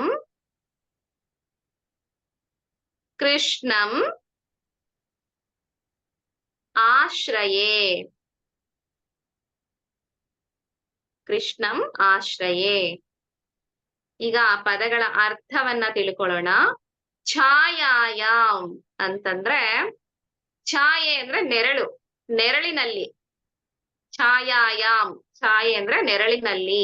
ಯಾವುದರ ನೆರಳಿನಲ್ಲಿ? ಪಾರಿಜಾತಸ್ಯ, ಪಾರಿಜಾತ ವೃಕ್ಷದ ನೆರಳಿನಲ್ಲಿ. ಪಾರಿಜಾತ ವೃಕ್ಷದ. ಹೇಮ ಅಂತಂದ್ರೆ ಚಿನ್ನ ಅಂತ. ಸಿಂಹಾಸನ, ಹೇಮ ಸಿಂಹಾಸನ ಅಂತಂದ್ರೆ ಚಿನ್ನದ ಸಿಂಹಾಸನ. ಉಪರಿ ಅಂದ್ರೆ ಮೇಲೆ. ಹೇಮ ಸಿಂಹಾಸನೋಪರಿ, ಹೇಮ ಸಿಂಹಾಸನದ ಮೇಲೆ. ಹೇಮ ಸಿಂಹಾಸನದ ಮೇಲೆ. ಆಸೀನಂ. ಆಸೀನಂ ಅಂದ್ರೆ ಕುಳಿತುಕೊಂಡಿರೋದು. ಯಾರು? ಅಂಬುದ ಶ್ಯಾಮಂ. ಅಂಬುದ ಶ್ಯಾಮಂ ಅಂದ್ರೆ ಅವಾಗ್ಲೇ ಲಾಸ್ಟ್ ಕ್ಲಾಸ್ ಅಲ್ಲಿ ಕೇಳಿದ್ರಿ ಅಲ್ವಾ, ಮೇಘವರ್ಣಂ ಅಂತೆಲ್ಲ. ಮೇಘವರ್ಣ ಅಂತಂದ್ರೆ ಮೋಡದಂತಹ ಬಣ್ಣವನ್ನ ಹೊಂದಿರ್ತಕ್ಕಂಥವನು ಅಂತ. ಅಂಬುದ ಶ್ಯಾಮಂ ಮೇಘವರ್ಣಂ ಅಂತ ಅನ್ನೋದು ಅದಕ್ಕೆ ಸಮನಾದಂಥದ್ದು. ಆಯತಾಕ್ಷಂ ಅಂತಂದ್ರೆ, ಆಯತ ಅಂದ್ರೆ ತುಂಬಾ ಅಗಲವಾದ ಕಣ್ಣುಗಳನ್ನ ಹೊಂದಿರ್ತಕ್ಕಂಥವನು. ಆಯತಾಕ್ಷಂ ಅಲಂಕೃತಂ. ಅಲಂಕೃತಂ ಅಂದ್ರೆ ಅಲಂಕರಿಸಲ್ಪಟ್ಟಿರುವಂತಹವನು. ಚಂದ್ರಾನನಂ. ಚಂದ್ರಾನನಂ ಅಂದ್ರೆ ಚಂದ್ರನ ಮುಖವುಳ್ಳವನು. ಚಂದ್ರನ ಹಾಗೆ ಮುಖವುಳ್ಳವನು. ಬರೀ ಅಷ್ಟೇ ಬರಲ್ಲ, ಅದಕ್ಕಿನ್ನು ಬೇರೆ ಅರ್ಥನೂ ಬರುತ್ತೆ. ಮತ್ತೆ ಚತುರ್ಬಾಹುಂ, 4 ಭುಜಗಳನ್ನ ಹೊಂದಿರುವಂತವನು. ಶ್ರೀವತ್ಸಾಂಕಿತ ವಕ್ಷಸಂ, ಎದೆಯ ಮೇಲೆ ವಕ್ಷಸ್ಥಳದ ಮೇಲೆ, ವಕ್ಷಸ್ಥಳ ಅಂದ್ರೆ ಎದೆಯ ಮೇಲೆ ಶ್ರೀವತ್ಸದ ಚಿಹ್ನೆಯನ್ನ ಹೊಂದಿರುವವನು. ರುಕ್ಮಿಣಿ ಸತ್ಯಭಾಮಾಭ್ಯಾಂ, ರುಕ್ಮಿಣಿ ಮತ್ತೆ ಸತ್ಯಭಾಮೆಯರ ಜೊತೆಯಲ್ಲಿ, ಸಹಿತಂ ಅಂದ್ರೆ ಜೊತೆಯಲ್ಲಿ, ರುಕ್ಮಿಣಿ ಭಾಮಾಭ್ಯಾಂ ಅಂದ್ರೆ ಭಾಮೆ ಅವರಿಬ್ಬರ ಜೊತೆಯಲ್ಲಿ, ಸಹಿತಂ ಅಂದ್ರೆ ಜೊತೆಯಲ್ಲಿ, ಕೃಷ್ಣಂ ಕೃಷ್ಣನನ್ನು, ಆಶ್ರಯೇ ಆಶ್ರಯಿಸುತ್ತೇನೆ. ಆಯ್ತಲ್ಲ? ಮತ್ತೆ ಏನಾದ್ರೂ ಮಿಸ್ ಮಾಡಿದ್ರೆ ಎಕ್ಸ್ಪ್ಲೈನ್ ಮಾಡ್ಬೇಕಾದ್ರೆ ಗೊತ್ತಾಗತ್ತೆ, ಅವಾಗ ಬರ್ಕೊಳ್ಳಿ. ಎಲ್ರದ್ದು ಆಯ್ತಲ್ವಾ? ಥಮ್ಸ್ ಅಪ್ ತೋರಿಸಿ. ಓಕೆ. ಛಾಯಾಯಾಮ್ ಪಾರಿಜಾತಸ್ಯ, ಭಗವಂತ ಏನ್ ಮಾಡ್ತಿದ್ದಾನೆ, ಎಲ್ಲಿ ಕುತ್ಕೊಂಡಿದ್ದಾನೆ ಅನ್ನೋದನ್ನ ಗಮನಿಸೋಣ ಅಂತಂದ್ರೆ, ಈಗ ಪಾರಿಜಾತ ವೃಕ್ಷ ಇಲ್ಲಿ ಶೇರ್ ಮಾಡಿದ್ದಾರೆ ನೋಡಿ ಮಹೋದಯ. ಛಾಯಾಯಾಮ್ ಪಾರಿಜಾತಸ್ಯ, ಪಾರಿಜಾತ ವೃಕ್ಷದ ನೆರಳಿನಲ್ಲಿ ಒಂದು ಹೇಮ ಸಿಂಹಾಸನೋಪರಿ ಅಂದ್ರೆ ಚಿನ್ನದ ಸಿಂಹಾಸನದ ಮೇಲೆ ಕುಳಿತುಕೊಂಡಿದ್ದಾನೆ.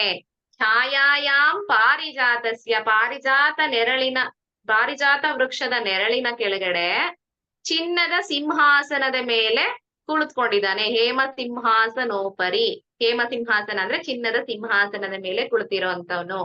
ಪಾರಿಜಾತ ವೃಕ್ಷ ಅಂತಂದ್ರೆ ಗೊತ್ತಿದೆ ಅಲ್ವಾ, ಎಲ್ರು ನೋಡಿರ್ತೀರಲ್ಲ. ಇಲ್ಲಿ ಮಹೋದಯ ಶೇರ್ ಮಾಡಿದ್ದಾರೆ ಪಾರಿಜಾತ ವೃಕ್ಷವನ್ನ. ಅದು ಹೇಗೆ ಅಂತಂದ್ರೆ, ರಾತ್ರಿಯಲ್ಲೇ ಹರಳ್ಬಿಟ್ಟು ಸೂರ್ಯೋದಯದ ಒಳಗಡೆ ಅದು ಉದುರು ಬಿಡುತ್ತೆ ಪಾರಿಜಾತ ವೃಕ್ಷ. ಮತ್ತೆ ಅದು ತುಂಬಾ ಪವಿತ್ರವಾದಂತದ್ದು, ದೇವಲೋಕದಲ್ಲಿ ಇದ್ದಂತ ಪಾರಿಜಾತ ವೃಕ್ಷ ಅಂತ ಹೇಳ್ತಾರೆ. ಮತ್ತೆ ಅದರಲ್ಲಿ ಅನೇಕ ಔಷಧೀಯ ಗುಣಗಳು ಕೂಡ ಆ ಒಂದು ವೃಕ್ಷದಲ್ಲಿ ಇದೆ, ಪಾರಿಜಾತ ವೃಕ್ಷದಲ್ಲಿ. ನಮ್ಗೀಗ ಶೀತ ನೆಗಡಿಗೆ ಸಂಬಂಧಪಟ್ಟಂತಹ ಕೆಮ್ಮೇನಾದ್ರೂ ಆಗತ್ತಲ್ಲ, ಆ ರೀತಿ ಸಮಸ್ಯೆಗಳಿಗೆ ಸಂಬಂಧಪಟ್ಟಂತಹ ಕೆಲವೊಂದು ಔಷಧಿಗಳನ್ನ ತಯಾರು ಮಾಡ್ಬೇಕಾದ್ರೂ ಕೂಡ ಈ ಪಾರಿಜಾತ ವೃಕ್ಷದ ಹೂಗಳನ್ನ ಒಣಗಿಸ್ಬಿಟ್ಟು ಅದನ್ನ ಪುಡಿ ಮಾಡಿ ಆ ಔಷಧಿಗಳನ್ನ ತಯಾರು ಮಾಡೋದಕ್ಕೆ ಬಳಸ್ತಾರೆ ಅಂತ ಹೇಳ್ತಾರೆ. ಅಂದ್ರೆ ಅಷ್ಟು ಮಹತ್ವಪೂರ್ಣವಾದಂತದ್ದು. ಅಷ್ಟು ಅದಕ್ಕೆ ಅಂದ್ರೆ ಬೇರೆ ಯಾವುದೇ ಹೂಗಳನ್ನ ನಾವು ಕೆಳಗಡೆ ಬಿದ್ದಿರೋದನ್ನ ದೇವರಿಗೆ ಅರ್ಪಣೆ ಮಾಡೋದಿಲ್ಲ ಅಲ್ವಾ. ಈ ಪಾರಿಜಾತ ವೃಕ್ಷದಲ್ಲಿ ಕೆಳಗಡೆ ಅದು ಉದುರೋಗ್ಬಿಟ್ಟಿರುತ್ತೆ, ಸೂರ್ಯೋದಯಕ್ಕೆ ಮುಂಚೆನೆ ಉದುರಿರುತ್ತೆ, ಅದನ್ನ ನಾವು ದೇವರಿಗೆ ಅರ್ಪಿಸ್ತೀವಿ. ಇದು ಒಂದೇ ಹೂವು ಅನ್ಸುತ್ತೆ ಬಹುಶಃ ಕೆಳಗಡೆ ಬಿದ್ದಿರೋಂತಹ ಹೂವನ್ನ ದೇವರಿಗೆ ಅರ್ಪಣೆ ಮಾಡುವಂತದ್ದು ಪಾರಿಜಾತ ವೃಕ್ಷದ ಹೂ. ಸೊ ಅಂತಹ ಪಾರಿಜಾತ ವೃಕ್ಷದ ಕೆಳಗಡೆ ಹೇಮ ಸಿಂಹಾಸನದ ಮೇಲೆ ಅಂದ್ರೆ ಚಿನ್ನದ ಸಿಂಹಾಸನದ ಮೇಲೆ ಭಗವಂತ ಕೂತ್ಕೊಂಡಿದ್ದಾನೆ. ಆಸೀನಂ ಅಂದ್ರೆ ಕುಳಿತುಕೊಂಡಿದ್ದಾನೆ. ಅಂಬುದ ಶ್ಯಾಮಂ ಅಂದ್ರೆ ಮೋಡಗಳ ಹಾಗೆ, ಮಳೆ ಬರ್ಬೇಕಾದ್ರೆ ಕಪ್ಪು ನೀಲಿ ಅಂದ್ರೆ ನೀಲಿ ಬಣ್ಣ ಹೋಗ್ಬಿಟ್ಟು ಸ್ವಲ್ಪ ಕಪ್ಪಾಗಿ ಕಾಣುತ್ತೆ ನಮ್ಗೆ. ಯಾವಾಗ ಆ ನೀರು ಅದ್ರಲ್ಲಿ ತುಂಬಿಕೊಂಡಿರುತ್ತೆ ಅವಾಗ ಅದೊಂಥರ ನೀಲಿ ಬಣ್ಣ ಇದ್ದಿದ್ದು ಕಪ್ಪಾಗಿ ತುಂಬಾ ನೀರು ತುಂಬಿಕೊಂಡಿರುತ್ತಲ್ಲ, ಹಾಗಾಗಿ ಕಪ್ಪದಾಗಿ ಕಾಣಿಸುತ್ತೆ. ಸೊ ಆ ಬಣ್ಣವನ್ನ ಉಳ್ಳಂತವನು ಅಂತ. ಅಂಬುದ ಶ್ಯಾಮಂ ಅಂದ್ರೆ ಮೇಘಶ್ಯಾಮಂ, ಮೇಘವರ್ಣಂ ಅನ್ನೋದೆಲ್ಲ ಕೇಳಿದ್ವಿ ಅಲ್ಲ ಹಿಂದಿನ ಇದ್ರಲ್ಲಿ. ಸೊ ಇದು ಅದಕ್ಕೆ ಸಮಾನಾರ್ಥಕ ಪದಾನೆ. ಮೇಘಶ್ಯಾಮಂ, ಅಂಬುದ ಶ್ಯಾಮಂ ಮತ್ತೆ ಮೇಘವರ್ಣಂ ಅಂದ್ರೆ ಎಲ್ಲ ಒಂದೇನೆ, ಮೇಘದ ವರ್ಣವನ್ನ ಹೊಂದಿರ್ತಕ್ಕಂಥವನು ಅಂತ. ಆಯತಾಕ್ಷ ಅಂತಂದ್ರೆ, ಆಯತ ಅಂದ್ರೆ ಅಗಲವಾಗಿರುವಂತದ್ದು. ಇದು ಅಷ್ಟೇ. ಲಾಸ್ಟ್ ಅಲ್ಲಿ ಕೇಳಿದಿರ ಅಲ್ವಾ, ಕಮಲ ನಯನಂ, ಪುಂಡರೀಕ ಆಯತಾಕ್ಷಂ, ಇದೆಲ್ಲ ಹೆಸರುಗಳು ಬಂದಿತ್ತು. ಅದೇ ತರನೇ ಇದು ಕೂಡ ಆಯತಾಕ್ಷಂ ಅಂತಂದ್ರೆ ಅಗಲವಾದ ಕಣ್ಣುಗಳನ್ನ ಹೊಂದಿರ್ತಕ್ಕಂತಹ ಭಗವಂತ. ಅಲಂಕೃತಂ ಅಲಂಕೃತಗೊಂಡಿದ್ದಾನೆ. ಹೇಗೆ? ಹಿಂದೆಲ್ಲ ನೋಡಿದ್ರಿ ಅಲ್ವಾ, ಕೌಸ್ತುಭ ಮಣಿಗಳನ್ನ ಹಾಕೊಂಡು ಮತ್ತೆ ಹಾರಗಳನ್ನ ಹಾಕೊಂಡು ಸಪೀತ ವಸ್ತ್ರಂ ಸರಸೀರು ಹೇಕ್ಷಣಂ ಎಲ್ಲ ಕೇಳಿದ್ವಿ ಅಲ್ವಾ. ಹಾರವನ್ನ ಹಾಕೊಂಡು ಮಾಲೆಯನ್ನ ಧರಿಸ್ಕೊಂಡು ಮತ್ತೆ ಮಣಿಗಳಿಂದ ಒಂದು ಹಾರಗಳನ್ನ ಮಾಡ್ಕೊಂಡು ಮಣಿಗಳಿಂದೆಲ್ಲ ಅಲಂಕೃತ ಆಗಿದ್ದಾನೆ, ರತ್ನಗಳಿಂದ ಅಲಂಕೃತಗೊಂಡಿರ್ತಕ್ಕಂತಹ ಭಗವಂತ ಅಂತ ಹೇಳಿದ್ವಿ ಅಲ್ಲ. ನಾವು ಸಾಮಾನ್ಯವಾಗಿ ಹೇಳುವಾಗ ಶಿವ ಅಂತ ಬಂದ್ರೆ ಅಭಿಷೇಕ ಪ್ರಿಯ, ವಿಷ್ಣು ಅಲಂಕಾರ ಪ್ರಿಯ. ಹಾಗಾಗಿ ಅಲಂಕೃತಗೊಂಡಿದ್ದಾನೆ, ವಿಧ ವಿಧವಾದ ಒಡವೆಗಳನ್ನ ಹಾಕೊಂಡು ಪೀತಾಂಬರವನ್ನ ಹುಟ್ಕೊಂಡು ಅಲಂಕೃತನಾಗಿ ಹೇಮ ಸಿಂಹಾಸನದ ಮೇಲೆ ಕುಳಿತುಕೊಂಡಿದ್ದಾನೆ ಆ ಭಗವಂತ. ಅವನು ಹೇಗಿದ್ದಾನೆ, ಅವನ ಮುಖ ಹೇಗಿದೆ ನೋಡೋದಕ್ಕೆ ಅಂದ್ರೆ, ಅವನ ಕಣ್ಣುಗಳು ಬಂದು ಕಮಲದಂತೆ ಅಗಲವಾದ ಕಣ್ಣುಗಳು. ಹೇಗೆ ಕಮಲ ಅರಳಬೇಕಾದ್ರೆ ಅಷ್ಟು ಮೃದುವಾಗಿ ಅರಳುತ್ತಿರುತ್ತಲ್ಲ, ಹಾಗೆ ಭಗವಂತ ಕಣ್ಣುಗಳನ್ನ ತೆರೆದ್ರೆ ನಮ್ಮ ಇಡೀ ಕಷ್ಟಗಳೇ ನಾಶವಾಗತ್ತೆ ಅಂತ. ಏನು ನಮ್ಮ ದುಃಖ ದಾರಿದ್ರ್ಯಗಳೇನಿದೆ ಎಲ್ಲವೂ ಕೂಡ ನಾಶ ಆಗತ್ತೆ ಅಂತ ಹೇಳ್ತಾರೆ. ಕಮಲ ಪುಷ್ಪ ಅರಳೋ ರೀತಿ ಅವನ ಕಣ್ಣುಗಳನ್ನ ತೆರೆದು ಒಮ್ಮೆ ನಮ್ಮನ್ನ ನೋಡಿದ್ರೆ ಸಾಕು, ನಮ್ಮ ಎಲ್ಲಾ ದುಃಖ ದಾರಿದ್ರ್ಯಗಳು ಕೂಡ ನಿವಾರಣೆ ಆಗತ್ತೆ. ಚಂದ್ರಾನನಂ ಅಂತ ಬಂದಾಗ ಚಂದ್ರನಂತೆ ಮುಖವುಳ್ಳವನು. ಹೌದು, ಅವನಷ್ಟೇ ಸುಂದರವಾದ ಮುಖ ಇದೆ, ಚಂದ್ರನಂತೆ ಅಂತ ಉಪಮೇಯ ಕೊಡ್ತಿದ್ದಾರೆ ಇಲ್ಲಿ.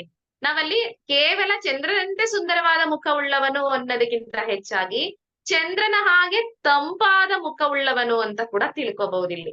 ತಂಪಾದ ಅಂತಂದ್ರೆ ಆ ಒಂದು ಭಕ್ತರಿಗೆ ಅವನ ಮುಖವನ್ನ ನೋಡಿದ್ರೇನೆ ಅದು ಒಂದು ರೀತಿ ಸುಖವನ್ನ, ದರಿದ್ರವನ್ನ ಓಡಿಸಿ ದುಃಖವನ್ನ ದೂರ ಮಾಡಿ ತಣ್ಣನೆಯ ಅಂದ್ರೆ ತಂಪನ್ನ ನೀಡುವಂಥದ್ದು, ಮನಸ್ಸಿಗೆ ತಂಪಾದ ಒಂದು ಹಿತವಾದ ಸುಖವನ್ನ ನೀಡುವಂತಹ ಮುಖ ಅವನದ್ದು.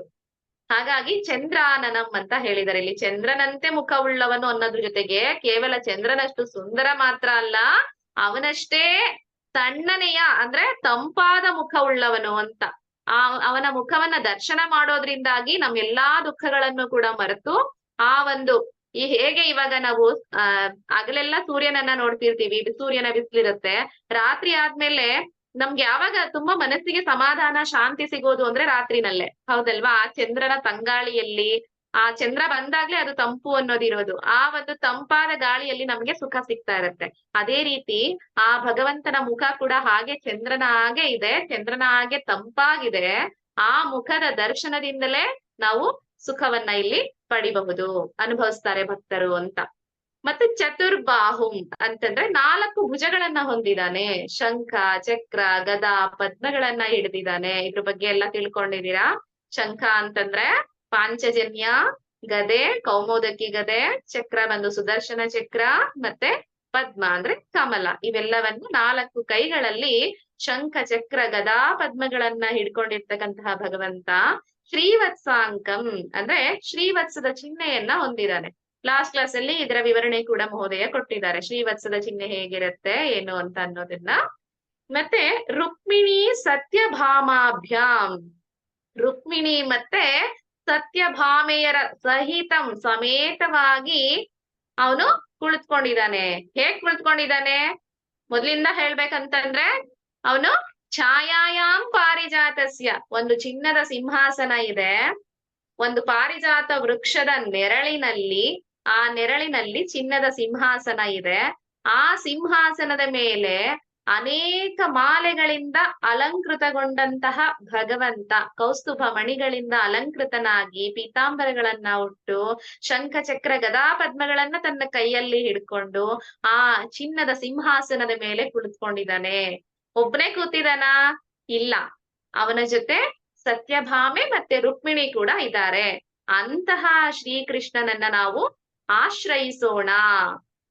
ಕೃಷ್ಣಂ ಆಶ್ರಯೇ, ಆ ರೀತಿ ಕುಳಿತುಕೊಂಡಿರುವಂತಹ ಕೃಷ್ಣನನ್ನ ನಾವು ಆಶ್ರಯಿಸೋಣ. ಅವನೇ ಆಶ್ರಯ ನಮ್ಗೆ, ಭಗವಂತನೇ ಆಶ್ರಯ. ನಮ್ ಎಲ್ಲಾ ಏನೇ ಕಷ್ಟಗಳು ಬಂದ್ರು ಕೂಡ ಅವನೇ ಪರಮಾಶ್ರಯ ಅಂತ ಹೇಳ್ಬೋದು. ಇಲ್ಲಿ ರುಕ್ಮಿಣಿ ಮತ್ತೆ ಸತ್ಯಭಾಮ ಅದ್ರ ಬಗ್ಗೆ ಒಂದ್ ಸ್ವಲ್ಪ ಹೇಳ್ತೀನಿ. ರುಕ್ಮಿಣಿ ಅಂತಂದ್ರೆ ನಿಮಗ್ ಗೊತ್ತಿದೆ, ರುಕ್ಮಿಣಿಯ ವಿವಾಹದ ಬಗ್ಗೆ ಕೆಲವ್ರಿಗೆ ಗೊತ್ತಿರುತ್ತೆ, ಕೆಲವ್ರಿಗೆ ಹಾಗೆ ಸುಮ್ನೆ ಸ್ವಲ್ಪ ಬ್ರೀಫ್ ಆಗಿ ಹೇಳ್ತೀನಿ. ಭೀಷ್ಮಕ ಅನ್ನುವಂತಹ ರಾಜ, ವಿದರ್ಭದ ರಾಜ ಅವನು, ಭೀಷ್ಮಕ ಅಂತ.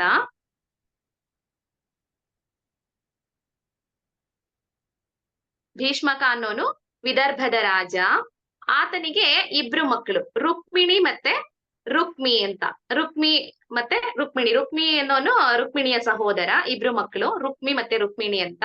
ಈ ರುಕ್ಮಿಗೆ ರುಕ್ಮಿಣಿಯನ್ನ ಶಿಶುಪಾಲನಿಗೆ ಕೊಟ್ಟು ಮದ್ವೆ ಮಾಡ್ಬೇಕು ಅಂತ ಅವನ ಆಸೆ ಆಗಿರತ್ತೆ. ಆಯ್ತಾ?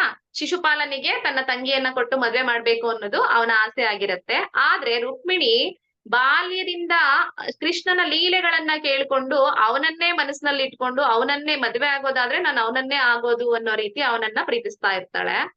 ಹೀಗಿರ್ಬೇಕಾದ್ರೆ ಶಿಶುಪಾಲನಿಗೆ ಮತ್ತೆ ರುಕ್ಮಿಣಿಗೆ ಮದ್ವೆ ನಿಶ್ಚಯ ಆಗತ್ತೆ. ರುಕ್ಮಿ ಅದಕ್ಕೆ ಎಲ್ಲಾ ತಯಾರಿಗಳನ್ನ ಮನೆಯವರೆಲ್ಲ ಮಾಡ್ತಿರ್ತಾರೆ. ಆ ಸಮಯದಲ್ಲಿ ರುಕ್ಮಿಣಿ ಕೃಷ್ಣನಿಗೆ ಒಂದು ಪತ್ರವನ್ನ ಬರೀತಾಳೆ. ಪತ್ರವನ್ನ ಬರೆದು ತನ್ನ ಪರಿಚಾರಿಕೆಯರ ಕೈಯಲ್ಲಿ ಅದನ್ನ ಕೃಷ್ಣನಿಗೆ ತಲುಪೋ ರೀತಿ ಮಾಡ್ತಾಳೆ. ಅದ್ರಲ್ಲಿ ಏನಿತ್ತಂದ್ರೆ ಕೃಷ್ಣನನ್ನ ನಾನು ಈ ರೀತಿ ನಿನ್ನನ್ನ ನಾನು ಪ್ರೀತಿಸ್ತಿದ್ದೀನಿ, ನಿನ್ನ ಬಾಲ್ಯದಿಂದಲೂ ಕೂಡ ನಿನ್ನ ಮುಖವನ್ನು ನೋಡ್ದೇನೂ ಕೂಡ ನಾನು ನಿನ್ನನ್ನ ಇಷ್ಟ ಪಡ್ತಾ ಇದ್ದೀನಿ. ಹಾಗಾಗಿ ನಾನ್ ನಿನ್ನನ್ನೇ ಮದ್ವೆ ಆದ್ರೆ ವಿವಾಹ ಅನ್ನೋದಾದ್ರೆ ನಿನ್ನ ಜೊತೆನಲ್ಲೇ, ಇಲ್ಲ ಅಂದ್ರೆ ನಾನು ನನ್ನ ದೇಹವನ್ನ ತ್ಯಾಗ ಮಾಡ್ತೀನಿ. ಹಾಗಾಗಿ ನಾಳೆ ನಾನು ಪಾರ್ವತಿ ದೇವಸ್ಥಾನದಲ್ಲಿ ನಾನ್ ನಿನ್ಗೋಸ್ಕರ ಕಾಯ್ತಾ ಇರ್ತೀನಿ, ನೀನು ಬಾ ಅಂತ ಹೇಳಿ ಕೃಷ್ಣನಿಗೆ ಕೇಳ್ಕೊಂಡಿರ್ತಾಳೆ. ನಾನ್ ನಿನ್ನನ್ನಷ್ಟೇ ವಿವಾಹ ಆಗೋದು, ಇಲ್ಲ ಅಂದ್ರೆ ನಾನ್ ಯಾರನ್ನು ಮದ್ವೆ ಆಗೋದಕ್ ನನಗೆ ಇಷ್ಟ ಇಲ್ಲ ಅಂತ ಹೇಳಿ. ಸರಿ, ಕೃಷ್ಣ ಅದನ್ನ ನೋಡ್ತಾನೆ. ಆ ನಂತರ ಮದುವೆಯ ಹಿಂದಿನ ದಿನ ಪಾರ್ವತಿಯ ದೇವಸ್ಥಾನಕ್ಕೆ ವಿವಾಹದ ಏನು ಎಲ್ಲಾ ಕಾರ್ಯಗಳಿರುತ್ತೆ ಅದನ್ನ ನೆರವೇರಿಸೋದಕ್ಕೆ ಅಂತ ಹೇಳಿ ಪಾರ್ವತಿಯ ಟೆಂಪಲ್ಗೆ ಹೋಗಿರ್ತಾರೆ ಎಲ್ರುನು. ರುಕ್ಮಿಣಿ ಸಹ ಹೋಗಿರ್ತಾಳೆ, ಆ ವಧುವನ್ನ ಕರ್ಕೊಂಡು ಹೋಗಿರ್ತಾರೆ. ಆ ಸಮಯದಲ್ಲಿ ಕಾಯ್ತಾ ಇರ್ತಾಳೆ ಅವಳು, ಕೃಷ್ಣ ಬರ್ತಾನೆ ಅಂದ್ಬಿಟ್ಟು. ಎಲ್ಲಾ ಪೂಜೆ ಎಲ್ಲಾ ಮುಗಿಯುತ್ತೆ, ಎಲ್ಲ ಜನ ಸಮೂಹದಲ್ಲಿ ನೋಡ್ತಾಳೆ. ಆದ್ರೆ ಎಲ್ಲೂ ಕೂಡ ಕೃಷ್ಣ ಕಾಣಿಸಲ್ಲ ಅವಳ ಕಣ್ಣಿಗೆ. ಸರಿ, ಇನ್ನ ಕೃಷ್ಣ ಬರೋಲ್ವೇನೋ ಅಂತ ಹೇಳಿ ತುಂಬಾ ದುಃಖ ತಪ್ತಳಾಗಿ ಅವಳು ಹೊರಡ್ತಾ ಇರ್ತಾಳೆ. ಆಗ ಹಿಂದೆಯಿಂದ ಬಂದು ಕೃಷ್ಣ ಅವಳ ಕೈಯನ್ನ ಹಿಡ್ಕೊಳ್ತಾನೆ. ಮತ್ತೆ ಅವಳನ್ನ ಕರ್ಕೊಂಡು ರಥದಲ್ಲಿ ಕೂರಿಸ್ಕೊಂಡು ಹೋಗ್ತಾನೆ. ಅದನ್ನ ತಡೆಯೋದಕ್ಕೆ ರುಕ್ಮಿ ಕೂಡ ಅಡ್ಡ ಬರ್ತಾನೆ. ಮತ್ತೆ ಬಲರಾಮನ ಸಹಾಯದಿಂದನೂ ಬಲರಾಮನು ಕೂಡ ಅವ್ರ ಜೊತೆನಲ್ಲಿ ಇರ್ತಾನೆ. ಹಾಗಾಗಿ ಬಲರಾಮನ ಸಹಾಯದಿಂದ ಅವನನ್ನ ಬಿಟ್ಟು, ಅಂದ್ರೆ ಅವನನ್ನ ಹೆದರಿಸಿ, ರುಕ್ಮಿಯನ್ನ ಎದುರಿಸಿ ಇವನು ಕೃಷ್ಣ ರುಕ್ಮಿಣಿಯನ್ನ ಕರ್ಕೊಂಡು ಹೋಗಿ ವಿವಾಹವನ್ನ ಆಗ್ತಾನೆ. ಇದು ಕೃಷ್ಣ ಮತ್ತೆ ರುಕ್ಮಿಣಿಯ ವಿವಾಹದ ಕತೆ. ಇದು ಒಂದ್ ಕಡೆ ಆದ್ರೆ, ಇನ್ನ ಸತ್ಯಭಾಮ ಬಂದು ಸತ್ರಜಿತನ ಮಗಳು ಅವಳು. ಸತ್ರಜಿತ್ ಹತ್ರ ತಮ್ಗೆಲ್ರಿಗೂ ಗೊತ್ತಿದೆ, ಕೇಳಿರ್ತೀರಾ.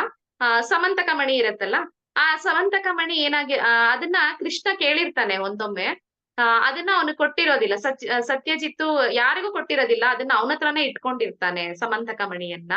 ಆ ಸಮಂತಕ ಮಣಿ ಬೇಕು ಅಂತ ಅಂದ್ಬಿಟ್ಟು ಸೂರ್ಯದೇವನು ಕೇಳಿರ್ತಾನೆ ಅಂತ ಒಂದು ಕಡೆ ಉಲ್ಲೇಖ ಇದೆ. ಯಾರಿಗೂ ಕೊಡದೇನೆ ಅವನ್ ತನ್ನ ಹತ್ರ ಇಟ್ಕೊಂಡಿರ್ತಾನೆ. ಆಗ ಆ ಸಮಂತಕ ಮಣಿಯನ್ನ ಧರಿಸ್ಕೊಂಡು ಆ ಸತ್ರಜಿತ್ ಇದ್ನಲ್ಲ, ಆತನ ಸಹೋದರ ಬೇಟೆ ಆಡೋದಕ್ಕೆ ಅಂತ ಕಾಡಿಗೆ ಹೋಗಿರ್ತಾನೆ. ಆ ಕಾಡಿಗೆ ಹೋಗಿದ್ದಾಗ ಅಲ್ಲಿ ಸಿಂಹ ಅವನನ್ನ ಕೊಂದ್ಬಿಡುತ್ತೆ. ಯಾರನ್ನ? ಪ್ರಸೇನ ಅಂತ ಅವನ ತಮ್ಮ, ಅವನನ್ನ ಕೊಂದ್ಬಿಡುತ್ತೆ.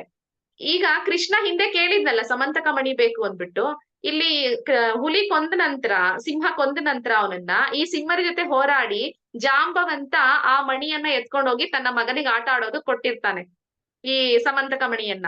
ಇವಾಗ ಅದು ಜಾಂಬವಂತನ ಹತ್ರ ಸೇರ್ಕೊಳ್ತು. ಆದ್ರೆ ಸತ್ರಜಿತ್ಗೆ ಕೃಷ್ಣನ ಮೇಲೆ ಅನುಮಾನ ಬರುತ್ತೆ. ಇಲ್ಲ, ಕೃಷ್ಣನೇ ಸಮಂತಕ ಮಣಿಯನ್ನ ಕದ್ದಿರೋದು, ಯಾಕಂದ್ರೆ ಅವ್ನ ಹಿಂದೆ ನನ್ನನ್ನ ಕೇಳಿದ್ದ ಕೊಡು ಅಂತ, ನಾನ್ ಕೊಟ್ಟಿಲ್ಲ ಅನ್ನೋ ಕಾರಣಕ್ಕೆ ಈ ತರ ಪ್ರಸೇನನನ್ನ ಕೊಂದ್ಬಿಟ್ಟು ನನ್ನ ಸಹೋದರನನ್ನ ಕೊಂದು ಅದನ್ನ ಅವನು ತಗೊಂಡು ಹೋಗಿದ್ದಾನೆ ಅಂತ ಅವನ್ ಅನ್ಕೊಂಡ್ಬಿಡ್ತಾನೆ. ಹಂಗ ಅನ್ಕೊಂಡ್ ಕೃಷ್ಣನ ಮೇಲೆ ಅಪವಾದ ಬರುತ್ತೆ. ಈ ಅಪವಾದದಿಂದ ಕೃಷ್ಣ ನಾನು ನಿರಪರಾಧಿ ಅಂತ ಹೇಳಿ ಅವನ್ ಪ್ರೂವ್ ಮಾಡ್ಬೇಕಲ್ವಾ. ಹಾಗಾಗಿ ಏನ್ ಮಾಡ್ತಾನೆ, ಸಮಂತಕ ಮಣಿಯನ್ನ ಹುಡ್ಕೊಂಡು ಹೋಗ್ತಾನೆ. ಹೋದಾಗ ಅಲ್ಲಿ ಗುಹೆಯಲ್ಲಿ, ಜಾಂಬವಂತನ ಗುಹೆಯಲ್ಲಿ ಅದು ಸಿಗುತ್ತೆ. ಜಾಂಬವಂತನಿಗೆ ಮತ್ತೆ ಕೃಷ್ಣನಿಗೆ ಇಬ್ರಿಗೂ ಕೂಡ ಯುದ್ಧ ಪ್ರಾರಂಭ ಆಗತ್ತೆ. ಅವನ ಜೊತೆ ಅವ್ನ್ ಕೇಳಿದ ತಕ್ಷಣ ಕೊಡಲ್ಲ ಜಾಂಬವಂತ. ಹಾಗಾಗಿ ಇಬ್ರಿಗೂ ಯುದ್ಧ ನಡೆಯುತ್ತೆ. ಸತತವಾಗಿ 28 ದಿನಗಳ ಕಾಲ ಯುದ್ಧವನ್ನ ಮಾಡ್ತಾರೆ. ಇಬ್ರು ಫೈಟ್ ಮಾಡ್ತಾರೆ. ಇಬ್ರು ಹೊಡೆದಾಡಿದ್ಮೇಲೆ ಕೊನೆಗೆ ಕೃಷ್ಣನಿಗೆ ಸೋಲ್ಲೇಬೇಕಾಗತ್ತೆ ಜಾಂಬವಂತ. ಅವನಿಗೆ ಸೋತು ಸಮಂತಕ ಮಣಿಯ ಜೊತೆಗೆ ತನ್ನ ಮಗಳಾದಂತಹ ಜಾಂಬವತಿಯನ್ನು ಕೊಟ್ಟು ವಿವಾಹ ಮಾಡ್ತಾನೆ. ಅದು ಅವನ್ ರಿಕ್ವೆಸ್ಟ್ ಆಗಿರುತ್ತೆ, ಜಾಂಬವತಿಯನ್ನ ನಿಮ್ ಮದ್ವೆ ಆಗ್ಬೇಕು ಅಂತ ಹೇಳಿ. ಅಲ್ಲಿ ಜಾಂಬವತಿ ಆಯ್ತು. ಆ ನಂತರ ಆ ಸಮಂತಕ ಮಣಿಯನ್ನ ತಗೊಂಡ್ ಬಂದು ಸತ್ರಜಿತನಿಗೆ ಕೊಡ್ತಾನೆ. ಅವಾಗ ಅವ್ನ್ ನಿರಪರಾಧಿ ಅಂತ ಪ್ರೂವ್ ಆಯ್ತಲ್ಲ. ಆ ಸತ್ರಜಿತ್ತು ತನ್ನ ಮಗಳು ಸತ್ಯಭಾಮೆಯನ್ನ ಕೊಟ್ಟು ಕೃಷ್ಣನಿಗೆ ಮದ್ವೆ ಮಾಡ್ತಾನೆ. ಇದು ರುಕ್ಮಿಣಿ ಮತ್ತೆ ಸತ್ಯಭಾಮೆಯರ ಕತೆ. ಸೊ ಇಲ್ಲಿ ಕೃಷ್ಣ ಹೇಗ್ ಕುತ್ಕೊಂಡಿದ್ದಾನೆ, ಈ ರುಕ್ಮಿಣಿ ಸತ್ಯಭಾಮೆಯರ ಸಮೇತನಾಗಿ ಆ ಪಾರಿಜಾತ ವೃಕ್ಷದ ನೆರಳಿನಲ್ಲಿ ಚಿನ್ನದ ಸಿಂಹಾಸನದ ಮೇಲೆ ಅವನು ಅಲಂಕೃತನಾಗಿ ಕೂತ್ಕೊಂಡಿದ್ದಾನೆ. ಇಡೀ ಒಂದು ಇದರ ಸಾರಾಂಶ ಬರ್ಕೋಬೇಕು ಅಂದ್ರೆ ಎಕ್ಸ್ಪ್ಲೈನ್ ಮಾಡ್ಬಿಡ್ತೀನಿ, ಅದ್ ಬರ್ಕೊಳ್ಳೋರು. ಪಾರಿಜಾತ ಮರದ ನೆರಳಿನಲ್ಲಿ, ಆ 2 ಶ್ಲೋಕದ ಸಾರಾಂಶ. ಪಾರಿಜಾತ ಮರದ ನೆರಳಿನಲ್ಲಿ ಚಿನ್ನದ ಸಿಂಹಾಸನದ ಮೇಲೆ ಕುಳಿತಿರುವ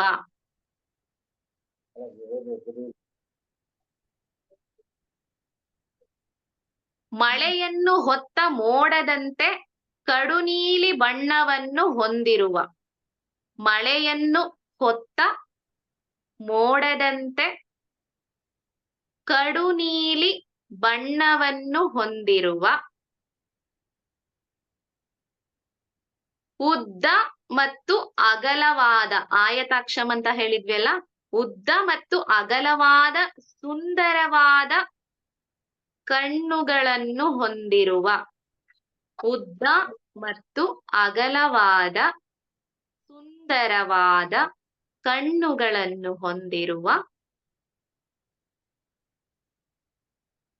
ಎಲ್ಲಾ ರೀತಿಯ ಅಲಂಕಾರಗಳಿಂದ ಅಲಂಕೃತಂ ಅಂತ ಹೇಳಿದ್ವಿ ಅಲ್ವಾ, ಎಲ್ಲಾ ರೀತಿಯ ಅಲಂಕಾರಗಳಿಂದ ಅಲಂಕರಿಸಲ್ಪಟ್ಟಿರುವ ಎಲ್ಲಾ ರೀತಿಯ ಅಲಂಕಾರಗಳಿಂದ ಅಲಂಕರಿಸಲ್ಪಟ್ಟಿರುವ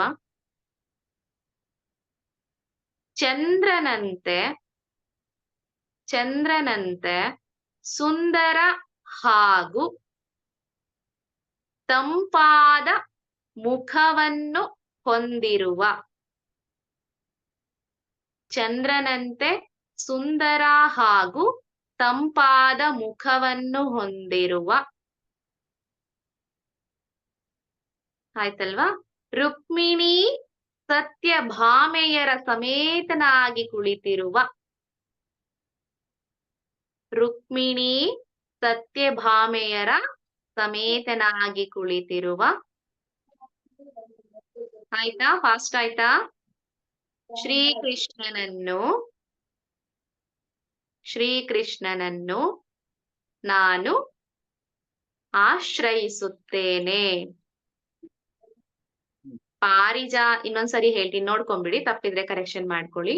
ಪಾರಿಜಾತ ಮರದ ನೆರಳಿನಲ್ಲಿ ಚಿನ್ನದ ಸಿಂಹಾಸನದ ಮೇಲೆ ಕುಳಿತಿರುವ ಮಳೆಯನ್ನು ಹೊತ್ತ ಮೋಡದಂತೆ ಕಡುನೀಲಿ ಬಣ್ಣವನ್ನ ಹೊಂದಿರುವ ಉದ್ದ ಮತ್ತು ಅಗಲವಾದ ಸುಂದರವಾದ ಕಣ್ಣುಗಳನ್ನು ಹೊಂದಿರುವ ಎಲ್ಲಾ ರೀತಿಯ ಅಲಂಕಾರಗಳಿಂದ ಅಲಂಕರಿಸಲ್ಪಟ್ಟಿರುವ ಚಂದ್ರನಂತೆ ಸುಂದರವಾದ ಹಾಗೂ ತಂಪಾದ ಮುಖವನ್ನು ಹೊಂದಿರುವ ರುಕ್ಮಿಣಿ ಸತ್ಯಭಾಮೆಯರ ಸಮೇತನಾಗಿ ಕುಳಿತಿರುವ ಶ್ರೀಕೃಷ್ಣನನ್ನ ನಾನು ಆಶ್ರಯಿಸುತ್ತೇನೆ. ಇದು ಈ 2 ಶ್ಲೋಕದ ಒಟ್ಟು ಸಾರಾಂಶ. ಓಕೆ, ಇಲ್ಲಿಗೆ ಧ್ಯಾನ ಶ್ಲೋಕಗಳು ಮುಗಿತ್ತು. ಈ ರೀತಿ ನಾವು ಭಗವಂತನನ್ನ ನಮ್ಮ ಕಣ್ಣಿಗೆ ಅಂದ್ರೆ ನಮ್ಮ ಮನಸ್ಸಿನಲ್ಲಿ ಅವನ ಒಂದು ಚಿತ್ರಣವನ್ನ ತಂದ್ಕೊಂಡು ಆ ಭಗವಂತನ ಚಿತ್ರಣವನ್ನ ನಾವು ಸ್ಥಾಪಿಸ್ಕೊಂಡು ನಮ್ಮ ಮನಸ್ಸಿನಲ್ಲಿ ಮುಂದೆ ನಾವು ವಿಷ್ಣು ಸಹಸ್ರನಾಮಕ್ಕೆ ಹೋಗ್ಬೇಕು. ಇದು ಧ್ಯಾನ ಶ್ಲೋಕ. ಇಷ್ಟು. ಧನ್ಯವಾದ ಎಲ್ರಿಗೂ. ಮಹೋದಯ. ಧನ್ಯವಾದ ಭಗಿನಿ. ಧನ್ಯವಾದ. ಈಗ ಕ್ಲಾಸ್ ಶುರುವಾದ ಒಂದು 10 ನಿಮಿಷದಲ್ಲಿ ನನಗೊಂದು ಕರೆ ಬರುತ್ತೆ.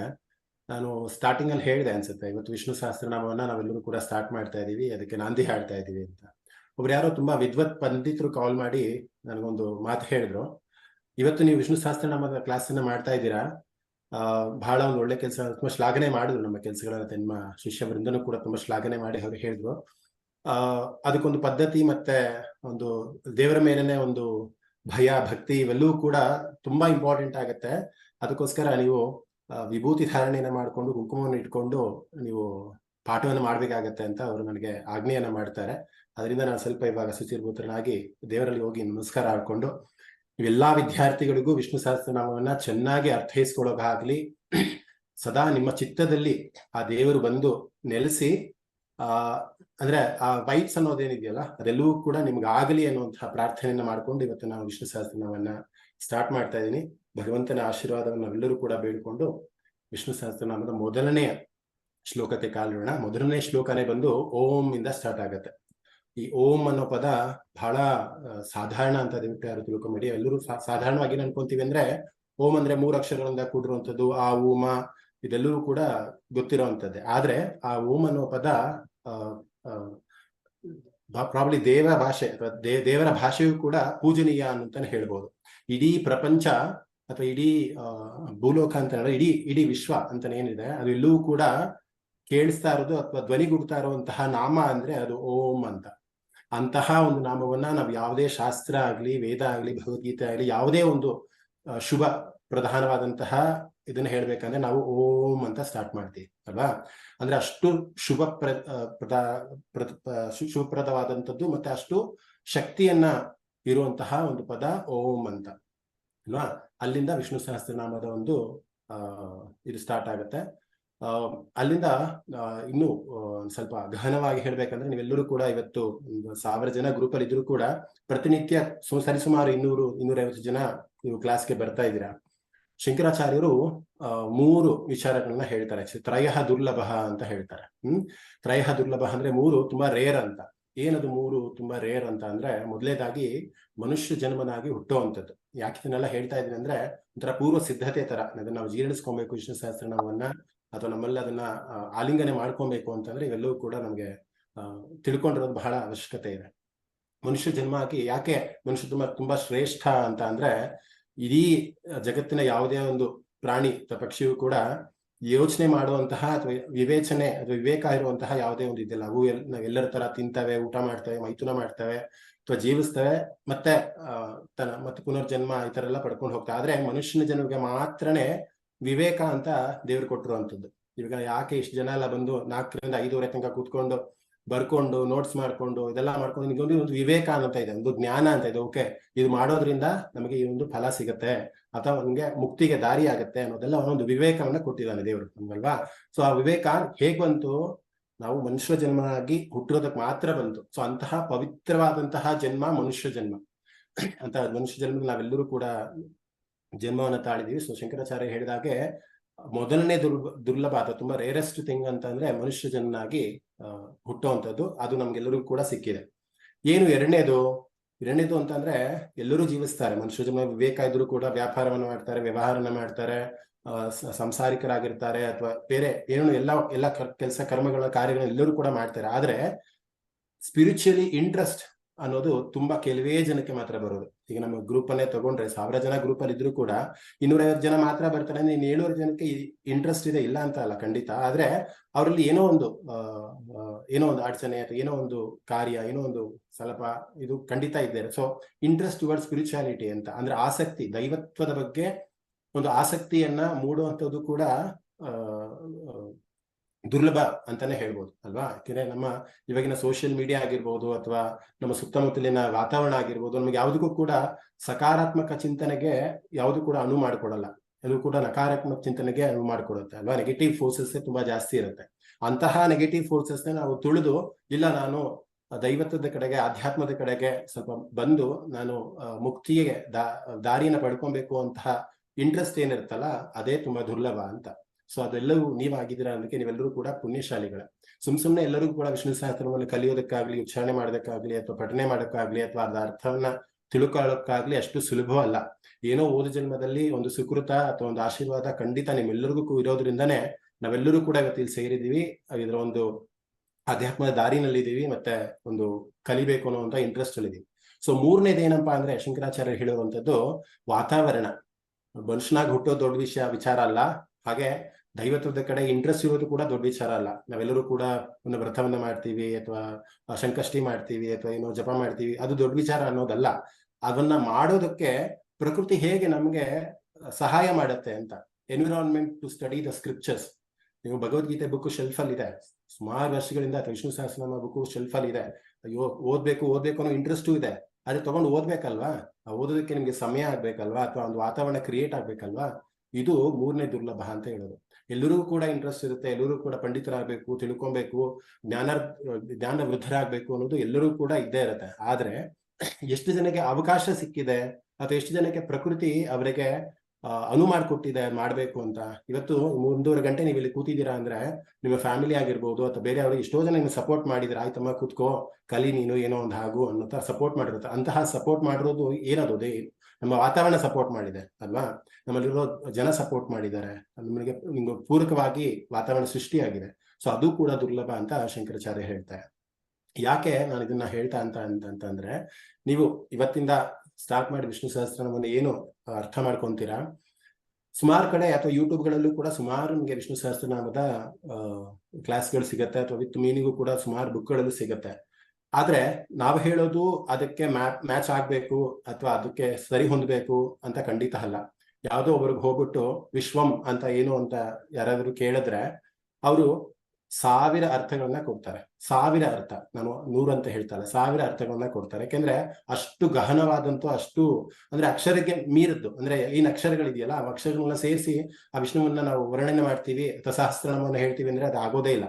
ಸೊ ಹಾಗೆ ಏನೋ ಒಂದು ಪ್ರಯತ್ನ ಮಾಡ್ಬೋದಷ್ಟೇ, ನಾನಾಗ್ಲಿ ನೀವಾಗ್ಲಿ ಒಂದು ಪ್ರಯತ್ನವನ್ನ ಮಾಡ್ಬೋದಷ್ಟೇ. ಸೊ ಹಾಗೆ ಇವತ್ತು ನಾವೇನ್ ಮಾಡ್ತಾ ಇದೀವಿ ಅಂತಂದ್ರೆ ಒಂದು ಪ್ರಯತ್ನವನ್ನ ಮಾಡ್ತಾ ಇದೀವಿ, ಯಾವುದೋ ಒಂದು ಬುಕ್ಗಳನ್ನ ರೆಫರ್ ಮಾಡ್ಕೊಂಡು ಈಗ ವಿಶ್ವಂ ಅಂದ್ರೆ ಈ ರೀತಿ ಇರುತ್ತೆ ಅಂತ ಹೇಳುವಂತ ಒಂದು ಪ್ರಯತ್ನವನ್ನ ಮಾಡ್ತಿದೀವಿ. ಹಾಗಂತ ಅವ್ರು ಹೇಳಿರೋದು ಸುಳ್ಳು ಅಂತ ಅಲ್ಲ, ಹಾಗೆ ನಾವು ಹೇಳ್ತಾ ಇರೋದು ಸುಳ್ಳು ಅಥವಾ ತಪ್ಪು ಅಂತ ಅಲ್ಲ. ಆ ಒಂದು ವಿಷಯಕ್ಕೆ, ಆ ನಾಮಕ್ಕೆ ಅಷ್ಟು ಮಹತ್ವ ಇದೆ.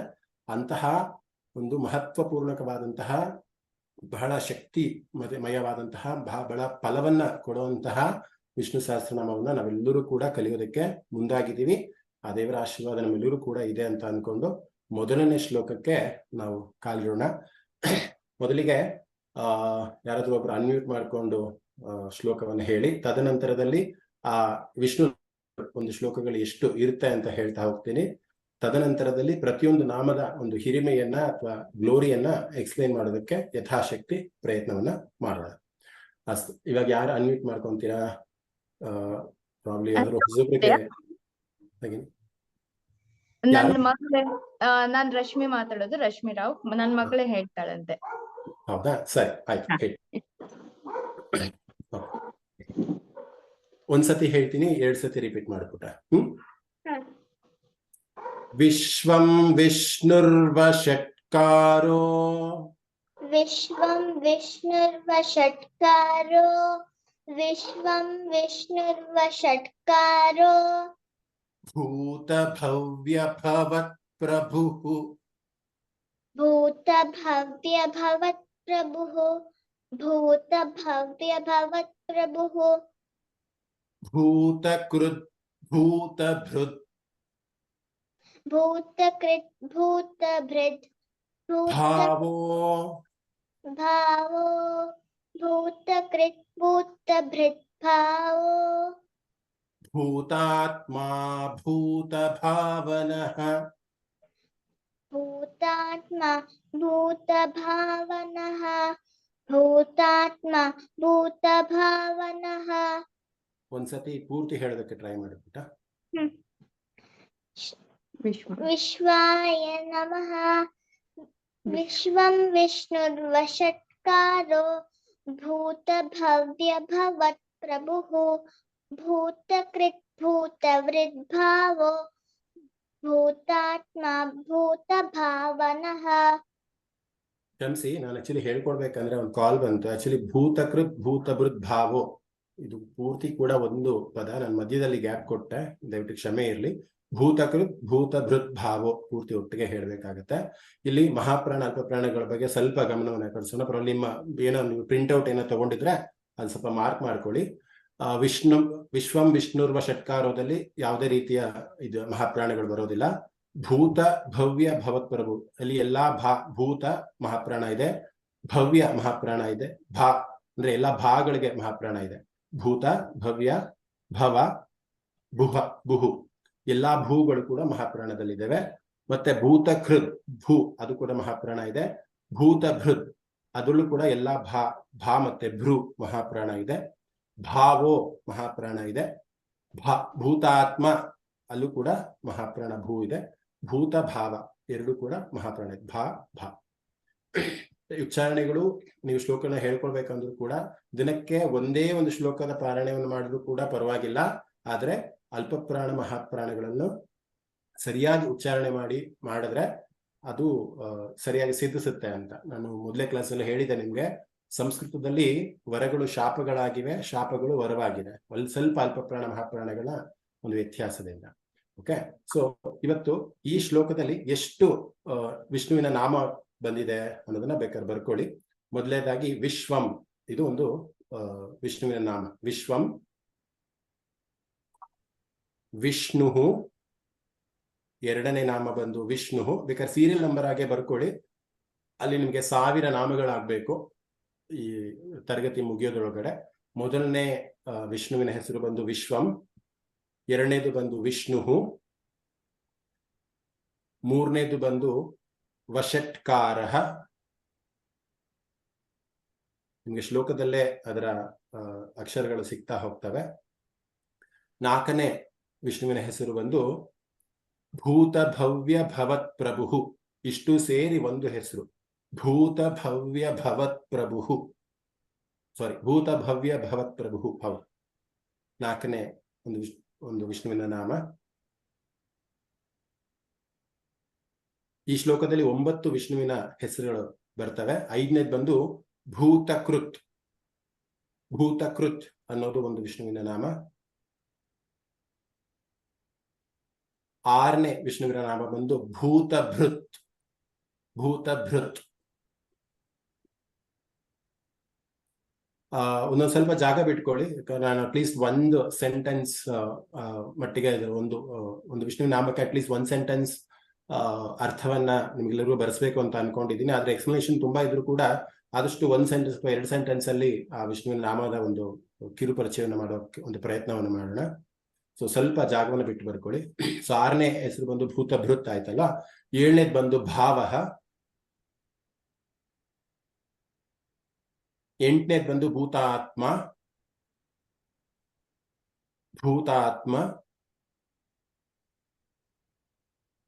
9ನೇದು ಬಂದು ಭೂತಭಾವಃ. ಭೂತಭಾವನಃ, ಕ್ಷಮಿಸಿ, ಭೂತಭಾವನಃ.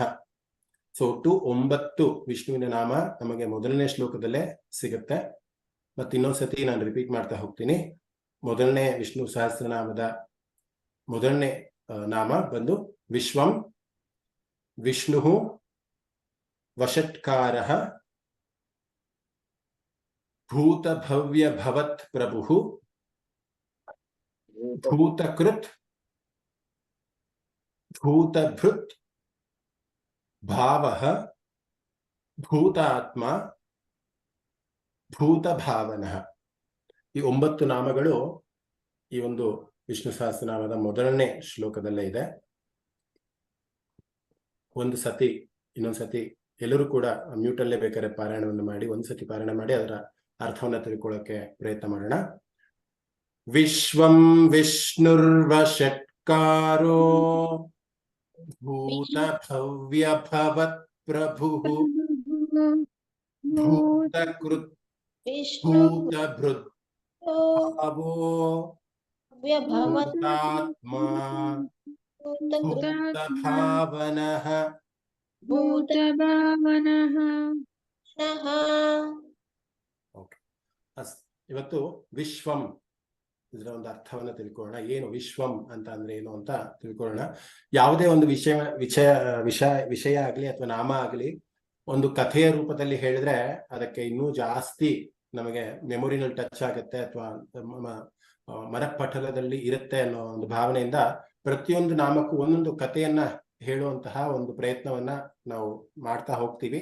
ಒಂದೊಂದಕ್ಕೆ ಆಗೋದಿಲ್ಲ, ಕ್ಷಮೆ ಇರಲಿ. ಬಟ್ ನಿಮಗೆ ಏನು ಅದರ ಮಹಾತ್ಮೆ ಅಥವಾ ಇದನ್ನ ತಿಳ್ಕೊಳ್ಳಿ ಅನ್ನೋ ದೃಷ್ಟಿಯಿಂದ ಒಂದೊಂದು ವಿಷ್ಣು ನಾಮಕ್ಕೂ ಕೂಡ ಒಂದು ಕಥೆಯನ್ನ ಹೇಳುವಂತ ಒಂದು ಪ್ರಯತ್ನ ನಾವು ಮಾಡ್ತೀವಿ ಇಬ್ರು ಕೂಡ. ಸೊ ವಿಶ್ವಂ ಅಂತ ಅಂದ್ರೆ ಏನು, ಸಾಮಾನ್ಯವಾಗಿ ಕನ್ನಡ ಪದಕೋಶದಲ್ಲಿ ಅಥವಾ ವಿಶ್ವ ಅಂತಂದ್ರೆ ಅಯ್ಯೋ ಇಡೀ ವಿಶ್ವನ ತಿರ್ಗಾಕೊಂಬಾರಪ್ಪ ನೀನು ಅಂತೀವಲ್ವಾ, ಅಥವಾ ಆಡು ಭಾಷೆನಲ್ಲೂ ಕೇಳ್ತೀವಿ ಇಡೀ ವಿಶ್ವ ಅಂತ ಅಂದ್ರೆ ಜಗತ್ತು. ವಿಶ್ ಅನ್ನುವಂತಹ ಧಾತು, ಸಂಸ್ಕೃತದಲ್ಲಿ ವಿಶ್ ಅನ್ನುವಂತಹ ಧಾತುವಿನಿಂದ ಈ ತಗೊಂಡಿರೋದು. ವಿಶ್ ಅಂತ ಅಂದ್ರೆ ಎಂಟರ್ ಅಂತ ಅಂದ್ರೆ ಪಾದಾರ್ಪಣೆ ಮಾಡೋದು, ಪೆನಿಟ್ರೇಟ್ ಅನ್ನುವಂಥ ಅರ್ಥ ಬರುತ್ತೆ. ಎಂಟರ್ ಆಗುವಂಥದ್ದು ವಿಶ್ ಅಂದ್ರೆ ಎಂಟರ್ ಆಗುವಂಥದ್ದು ಅಂತ. ಏನ್ ಎಂಟರ್ ಆಗುವಂಥದ್ದು? ಆ ಭಗವಂತನ ಶಕ್ತಿ, ಆ ಒಂದು ಭಗವಂತನ ಆ ಶಕ್ತಿ ಏನಿದೆ, ಆ ಶಕ್ತಿಯಿಂದನೇ ಇಡೀ ಪ್ರಪಂಚ ನಡೀತಾ ಇದೆ ಅಲ್ವಾ, ಅಂತಹ ಒಂದು ಶಕ್ತಿಯನ್ನ ಎಂಟರ್ ಆಗುವಂಥದ್ದು. ಏನು ಅವನ ಒಂದು ಶಕ್ತಿಯನ್ನು ಬಿಟ್ರೆ ಬೇರೆ ಏನೇನು ನಮ್ಮ ಸುತ್ತಲೂ ಇಲ್ಲ ಅಂತ ನಾವೇನ್ ಅನ್ಕೊಂತೀವಿ ಸಾಧಾರಣವಾಗಿ ಅಂತಂದ್ರೆ, ದೇವರು ಬಂದು ದೇವರ ಒಂದು ಗುಡಿಲಿ ಇರ್ತಾನೆ ಅಥವಾ ದೇವರ ಒಂದು ಸ್ಥಾನದಲ್ಲಿ ಇರ್ತಾನೆ. ಅದಕ್ಕೆ ನಾವು ದೇವಸ್ಥಾನ ಅಂತ ಮಾಡ್ಬಿಟ್ಟು ಒಂದು ಕಟ್ಟಡವನ್ನು ಕಟ್ಬಿಟ್ಟು ಅಲ್ಲಿ ದೇವರ ಒಂದು ಪ್ರತಿಷ್ಠಾಪನೆಯನ್ನ ಮಾಡ್ಬಿಟ್ಟು ಅಲ್ಲಿ ಹೋಗಿ ಪೂಜೆ ಪುನಸ್ಕಾರಗಳನ್ನ ಮಾಡ್ಕೊಂಡು ಬಂದು ಬೇಡಿಕೆ ಮಾಡ್ಕೊಂಡು ಬರ್ತೀವಿ ಅಂತ.